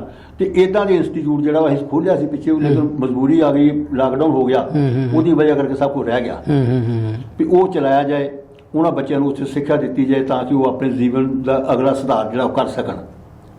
तकनीकी शिक्षा देने के लिए, तकनीकी रूप में आज की युवा पीढ़ी को मजबूत करने के लिए आप चाहते हैं कि एक तकनीकी स्कूल भी है जो वो भी खोला जाए और एक अस्पताल भी खोला जाए, ताकि गरीबों की, गरीब मजदूर जो बाहर इतना पैसा नहीं खर्च कर सकते, उनका मुफ्त इलाज, बिल्कुल मुफ्त इलाज उनका जो है वो हो सके। बहुत अच्छी, बिल्कुल बहुत अच्छी सोच है आपकी। पर्यावरण को लेकर भी अक्सर काम करते हैं। पर्यावरण की इदा जी, ਅਸੀਂ ਜਦੋਂ ਬਾਪੂ ਦੀ ਵਰਸੀ ਆ ਨਾ, ਉਹਦੇ ਤੇ ਬੂਟੇ ਵੰਡਦੇ ਆ ਆਪਣੇ। ਸਾਡੇ ਜਿਹੜੇ ਵਣ ਅਫਸਰ ਸੀ ਨਾ ਪਿਛਲੇ ਸਾਲ ਤੇ ਐਤੀ ਹੋ ਹੀ ਨਹੀਂ ਸਕਿਆ ਪਿਛਲੀ ਵਾਰੀ, ਇਹ ਤੋਂ ਪਹਿਲੇ ਜਿਹੜੇ ਬੂਟੇ ਸਾਰੇ ਰੇਸ਼ਮ ਸਿੰਘ ਹੋਣੀ ਸਾਡੇ ਹੈਗੇ ਸੀ, ਉਹਨਾਂ ਨੂੰ ਅਸੀਂ ਨਾਲ ਲੈ ਕੇ ਤੇ ਉਹਨਾਂ ਦੀ ਸੁਪਰਵਿਜ਼ਨ 'ਚ ਲੋਕਾਂ ਨੂੰ ਬੂਟੇ ਵੰਡੇ ਆ। 3 ਸਾਲ 4 ਸਾਲ ਲਗਾਤਾਰ ਬੂਟੇ ਲਵਾਏ ਆ ਇਲਾਕੇ 'ਚ। ਹਾਂਜੀ, ਤੇ ਉਹ ਬੂਟੇ ਜਿਹੜੇ ਆ ਹੁਣ ਜਵਾਨ ਹੋਏ ਆ ਜੀ ਜੀ। ਕਈ ਦਫਾ ਸਰਕਾਰ ਕਹਿੰਦੀ ਜੀ ਅਸੀਂ ਪੈਸੇ ਦੇਣੇ ਆ ਤੇ ਲੇਕਿਨ ਦਿੰਦਾ ਤਾਂ ਕੋਈ ਹੈ ਨਹੀਂ, ਨਾ ਕਿ ਕੋਈ ਹੈਗੇ ਨਾ ਦੇਣੇ ਕਿੱਥੋਂ। ਸਰਕਾਰਾਂ ਵਿਚਾਰੀਆਂ ਭੁੱਖੀਆਂ, ਪਰ ਲੋਕਾਂ ਦਾ ਉਤਸ਼ਾਹ ਹੈਗਾ। ਅਸੀਂ ਤੇ ਪਿਛਲੀ ਦਫਾ ਪਲਾਸਟਿਕ ਇਕੱਠੀ ਕਰਨ ਵਾਸਤੇ ਵੀ ਪ੍ਰੋਗਰਾਮ ਬਣਾਇਆ ਤੇ ਕੀਤੀ ਵੀ, ਆਪਣੇ ਲਾਗੂ ਸ਼ਾਗੂ ਕੀਤੀ। ਐਗਰੀਕਲਚਰ ਵਾਲਿਆਂ ਨੂੰ ਨਾਲ ਲੈ ਕੇ ਕਿਸਾਨਾਂ ਨੂੰ ਅਵੇਅਰ ਕਰਨ ਵਾਸਤੇ ਉਹਦਾ ਵੀ ਕੈਂਪ ਲਵਾਏ ਤਾਂ ਕਿ ਕਿਸਾਨਾਂ ਨੂੰ ਅਵੇਅਰਨੈਸ ਮਿਲੇ। ਇੱਕ ਸਾਡੇ ਨਾ ਬੂਟੀ ਆਉਂਦੀ ਆ ਜਿਹਨੂੰ ਅਮਰੀਕਨ ਬੂਟੀ ਕਹਿੰਦੇ ਆ, ਅਮਰੀਕਨ ਘਾਹ ਕਹਿ ਲਓ, ਅਮਰੀਕਨ ਬੂਟੀ ਕਹਿ ਲਓ, ਤੇ ਉਹਨੂੰ ਪੁੱਟਿਆ ਜਾਏ ਜਿਹਨੂੰ ਹੱਥ ਲੱਗਿਆ ਸਾਰੀ ਜਿਹੜੀ ਉਹ ਫਸਲ ਵੀ ਖਰਾਬ ਕਰਦੀ ਆ ਤੇ ਹੱਥਾਂ ਦੀ ਬਿਮਾਰੀ ਵੀ ਪੈਦਾ ਕਰਦੀ ਆ। ਇਦਾਂ ਦੇ ਕੰਮ ਜਿਹੜੇ ਆ ਇਹ ਸ਼ੁਰੂ ਕੀਤੇ ਆ ਤੇ ਜਿੰਨੇ ਜੋਗੇ ਉੱਥੇ ਹੈਗੇ ਸਭ ਕਰਨ ਡਏ ਆ ਜੀ। ਬਾਕੀ ਹੁਣ ਦੇਸ਼ ਦੇ ਹਾਲਾਤ ਹੀ ਸਾਡੇ ਮਾੜੇ ਹੋ ਗਏ कोरोना करके, जिदा करके कुछ ऐसा तो उसका नहीं सके सस्ती गल। जी बिल्कुल, बहुत बेहतर बात आपने बताई और बहुत बेहतर मकसद के साथ जो है आप ਬਾਪੂ ਗੁਰਚਰਨ ਸਿੰਘ ਕੈਂਸਰ ਤੇ ਅਸੀਂ ਕੈਂਪ ਲਵਾ ਕੇ ਲੋਕਾਂ ਦੇ ਡਿਟੈਕਟ ਹੋਈਆਂ ਵੀ ਉਹਦੇ ਵਿੱਚ। ਦਿੱਲੀ ਵਿੱਚ ਵੀ ਕੈਂਪ ਲੱਗੇ, ਪੰਜਾਬ ਵਿੱਚ ਵੀ ਲੱਗੇ। ਪਹਿਲਾ ਕੈਂਪ ਜਿਹੜਾ ਅਸੀਂ ਪੰਜਾਬ ਦੇ ਅੰਦਰ ਕੈਂਸਰ ਅਵੇਅਰਨੈਸ ਦਾ ਕੈਂਪ ਲਵਾਇਆ, ਉਹ ਕੈਂਪ ਨੇ ਸਾਨੂੰ ਬਹੁਤ ਵੱਡਾ ਹੂਰਾ ਦਿੱਤਾ। ਉਸ ਵੇਲੇ ਮੇਰਾ ਘਰ 250-300 ਬੰਦੇ ਨੂੰ ਚੈੱਕਅਪ ਕਰਾਇਆ ਜੀ ਉਸ ਵੇਲੇ, ਇਹਨੇ ਦਿੱਲੀ 'ਚ ਕਰਾਏ ਜੀ। ਤੇ ਇੱਦਾਂ ਦੇ ਬਾਕੀ ਕੈਂਪ ਜਿਹੜੇ ਲੱਗਦੇ ਆ ਉਹਨਾਂ ਵਿੱਚ ਵੀ ਕਾਫੀ ਉਤਸ਼ਾਹ ਮਿਲਦਾ। ਇਲਾਕੇ ਦੇ ਲੋਕਾਂ ਦਾ ਸਾਡੇ ਨਾਲ ਸਹਿਯੋਗ ਹੈ, ਉਹ ਇਲਾਕੇ ਦੇ ਲੋਕਾਂ ਦੀ ਬੜੀ ਮਿਹਰਬਾਨੀ ਆ ਵੀ ਉਹ ਸਾਡੇ ਸ਼ਾਰਟ ਜਿਹੜੇ ਮੈਸੇਜ ਆ ਉਹ 'ਤੇ ਵੀ ਇਕੱਠੇ ਹੁੰਦੇ ਆ। ਬਿਲਕੁਲ ਸਹੀ ਬਾਤ ਕਹੀ ਆਪਨੇ। ਜਿਹੜੇ ਹੈਗੇ ਬੰਦੇ ਸਾਡੇ ਮਤਲਬ ਜਿਸ ਤਰ੍ਹਾਂ ਸਾਡੇ ਗਰਾਇਆ ਸਾਹਿਬ ਆ ਜੀ ਜੀ, ਉਹ ਆ ਜਾਂਦੇ ਨੇ। ਹਾਂਜੀ, ਡਾਕਟਰ ਅਵਨੂਪ ਸਿੰਘ ਹੋਣੀ, ਕੁਲਦੀਪ ਸਿੰਘ ਧਾਲੀਵਾਲ ਆਮ ਆਦਮੀ ਪਾਰਟੀ ਦੇ ਲੀਡਰ ਆ ਜੀ ਜੀ, ਉਹ ਵੀ ਆਉਂਦੇ ਨੇ ਜੀ ਜੀ। ਤੇ ਗੁਰਬਚਨ ਸਿੰਘ ਬਾਜਵਾ ਜਿਹੜੇ ਮਤਲਬ ਬਾਪੂ ਹੁਣਾਂ ਦੇ ਨਾਲ ਰਹੇ, ਉਹ ਕਿਸਾਨ ਯੂਨੀਅਨ ਦੇ ਸੈਕਟਰੀ ਆ, ਉਹ पहुँचते हैं, पहुँच के पहुँचते हैं इन प्रोग्रामों में। बहुत बढ़िया सर, जिस तरीके से बख्तावर जी आप बापू गुरचरण सिंह जी के आदर्शों को आगे लेकर चल रहे हैं, उन्होंने अपने जीवन के जो आदर्श बनाए, जो मज़दूरों की, किसानों की, गरीबों की मदद करने की, उनके दुख को समझने की जो उन्होंने एक कवायद शुरू करी, उसको आप इस चैरिटेबल ट्रस्ट के जरिए आगे लेकर जो है बढ़ रहे हैं। तो किस तरीके से कोई अगर जुड़ना चाहे आपके चैरिटेबल ट्रस्ट से, कोई दान करना चाहे, सहयोग करना चाहे, कैसे कर सकता है, क्या है इसमें? बेनती है भी अजे तक तो दान लिया नहीं जी। ये बापू हुणां ने चलाया सी, गल पिछे रह गई। उन्होंने जमीन दी सानू भी आ जमीन लो। उन्होंने कहा भी सरकारां जेहड़ियां वा पंजाब दे अंदर अकाली सरकार है, उस वेले अकालियां दी सरकार सी, कहंदा इन्हां नूं सिर्फ पंजाबी सूबे वाले फ्रीडम फाइटर नज़र आउंदे आ। जिहड़ी बीजेपी दी सरकार आ, इहनूं एमरजेंसी वाले जिहड़े आ ਉਹ देश भगत नज़र आते हैं। जे वो देश भगत जो 47 तो पहले देश की आज़ादी लिए गए तो जो बाद भी मरते रहे, बिल्कुल हूँ जो बापू हुणां ने 21 दिन की भुख हड़ताल जेलों च रखी तो डांगा खाधियां, तो वो कहता इन्होंने लोगों ने भुल जाना, तो भुल गए आ। बिल्कुल अज तो किसी बच्चे नहीं पता देश भगत कौन आ कौन नहीं। बिल्कुल, तो उन्होंने कहा कि जे कर सकते हो तो एक बिल्डिंग बनाओ जिसका ना ही देश भगत बिल्डिंग रखा जाए। इसे करके उस बिल्डिंग का नाम जी बापू हुणां ने सानू जगह दी पिंड च बाहर साडे सैल के सामने, वो बिल्डिंग का नाम ही फ्रीडम फाइटर चैरिटी अपने स्मारक रखता। ओके, बापू हुणां दे नाम ते भी रखा जा सकता है कानून गुरचरण सिंह स्मारक, लेकिन क्यों जो सारे बजुर्गों वास्ते हैगी आ, सारियां दी सांझी आ, वो बिल्कुल सारियां वास्ते बनाई आ, लेकिन वो च असीं किसे तों पैसा नहीं लिया। वो मेरे परिवार ने सारियां ने ही रल के, मेरे भरावां ने सारियां रल के असीं वो बनाई आ, ते ओहदा ਅਸੀਂ थोड़ी रह गई है दरवाजे लगने वाले, बाकी वो तैयार हो जाएगी। बाकी काम जेडे आ वो असीं सहयोग नाल कर रहे हैं। जिहड़ा जोड़ना होवे वो जी सदके साडे नाल आउण जुड़न ते सानूं उत्साह होएगा, साडा भी सौखा लोकां दी सेवा करनी हो जाएगी। जिद्दां हुण पिछे लॉकडाउन सीगा ते लोकां नूं राशन दी दिक्कत आई आ, ते साडे कोल जिहदा भी टैलीफोन आउंदा रिहा भई आह प्रॉब्लम आ, साडे सरदार बलराज सिंह हुणी अमेरिका बैठे आ, उन्होंने टैलीफोन आ गया फलानी फैमिली जी वो गरीब आ राशन पहुँचाओ, तो टैलीफोन आ गया, दूजे का टैलीफोन आ गया भई आ फलानी फैमिली आ, उन्होंने ये नहीं दसना भी असीं की है की नहीं, उन्होंने राशन लैना वो दरवाजे से रख के आ गए हैं, उन्होंने नहीं पता भी कौन रख गया तो कौन नहीं रख गया, ना असीं अपने आप शो किया भी भाई असीं रख के जा रहे हैं। बहुत बेहतर, बिल्कुल बहुत बेहतर। तो दोस्तों ये थी कहानी फ्रीडम फाइटर सरदार गुरचरण सिंह जी की, एक ऐसी अनकही कहानी जो आज हमने आपको सुनाई कि किस तरीके से देश की आज़ादी के लिए उन्होंने बहुत ही छोटी उम्र में ये हौसला बांध लिया कि मुझे देश की आज़ादी के लिए लड़ना है, और आज़ादी के बाद भी वो किसानों के लिए, मज़दूरों के लिए जो है लड़ाई लड़ते रहे, उनके हक के लिए लड़ाई लड़ते रहे। चैरिटेबल ट्रस्ट के बारे में भी हमने आपको बताया बापूजी के, जो अभी भी उनके आदर्शों को आगे लेकर चल रहा है, उनके आदर्शों को अभी भी इस ट्रस्ट ने जिंदा रख रखा है और अभी भी गरीबों की, असहायों की मदद कर रहे हैं। हमने आपको कॉलेज के बारे में भी बताया जिसमें आपके बच्चे फ्री में पढ़ सकते हैं, जहाँ कोई फीस नहीं ली जाती। जिस तरीके से बख्तावर जी ने हमें बताया कि आगे इनका जो एक प्लान है, ये एक अस्पताल खोलना चाहते हैं, एक तकनीकी स्कूल खोलना चाहते हैं ताकि बच्चों को तकनीकी शिक्षा दी जा सके, अस्पतालों में गरीबों का, असहायों का इलाज हो सके। इन्होंने बहुत अच्छी एक बात कही, जो ये विश्वविद्यालय है, जो ये कॉलेज है, यहाँ महिलाओं को शिक्षित करने पर जोर दिया जाता है। कहते हैं अगर आप एक पुरुष को पढ़ाते हैं, उसको शिक्षित करते हैं, तो आप केवल एक व्यक्ति को शिक्षित करते हैं, लेकिन अगर आप एक महिला को पढ़ाते हैं, उसको शिक्षित करते हैं, तो आप उसके साथ साथ पूरे समाज को शिक्षित करते हैं, क्योंकि एक शिक्षित महिला अपने पूरे परिवार को पढ़ाती है, अपने पूरे परिवार को शिक्षित करती है। तो सभी दर्शकों से मेरा ये अनुरोध है कि आप लोग इस शुभ काम में जुड़िए। आप लोग इस फ्रीडम फाइटर की जो हमने ये नई कवायद शुरू करी अपने कार्यक्रम के जरिए, कहानी भारत के महानायकों की, इन्हीं कहानियों को सुनने के लिए आप ज़्यादा से ज़्यादा हमारी वीडियो को शेयर कीजिए, हमारी वीडियो को लाइक कीजिए, ज़्यादा से ज़्यादा लोगों के साथ इस कहानी को साझा कीजिए, ताकि उन्हें भी पता चले कि इस देश में कितने ऐसे कर्मवीर और कितने ऐसे योद्धा थे आज़ादी के, जिन्होंने आज़ादी के लिए अपने प्राणों की आहुतियाँ भी दी, बहुत सारे दुख सहे, बहुत सारे कष्ट सहे। तो दोस्तों, ये थे हमारे साथ आज सरदार बख्तावर सिंह जी, जिन्होंने अपने पिता फ्रीडम फाइटर सरदार गुरचरण सिंह जी की पूरी जीवनी, पूरी कहानी हमें सुनाई, किस तरीके से उन्होंने अलग अलग मोर्चों पर लड़ाइयाँ लड़ी, देश के लिए 6 साल से ज़्यादा वो जेल में रहे, नज़रबंद रहे। गुरचरण जी, सरदार बख्तावर जी, आपका बहुत बहुत धन्यवाद हमारे कार्यक्रम में जुड़ने के लिए, हमें इतनी अच्छी जानकारियां देने के लिए, हमें फ्रीडम फाइटर्स सरदार गुरचरण सिंह जी के बारे में बताने के लिए। मैं जाने से पहले मेरा एक आखिरी सवाल है कि आप हमारे दर्शकों को क्या संदेश देना चाहेंगे, क्या मैसेज देना चाहेंगे?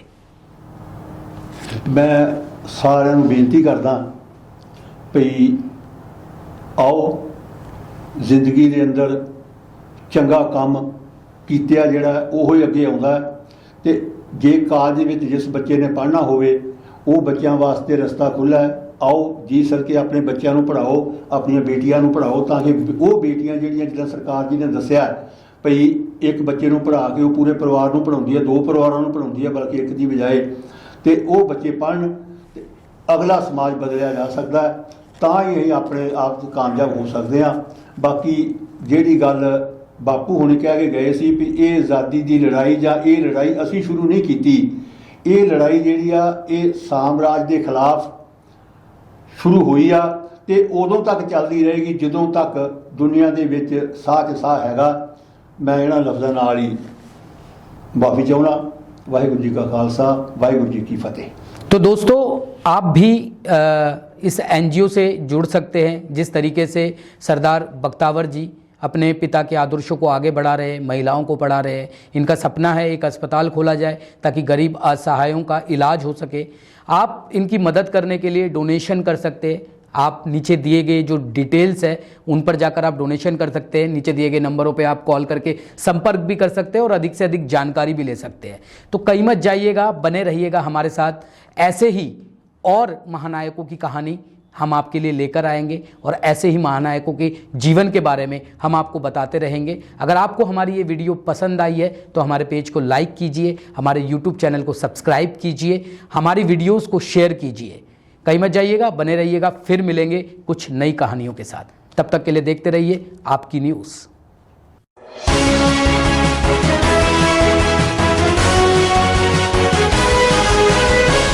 आपकी न्यूज़।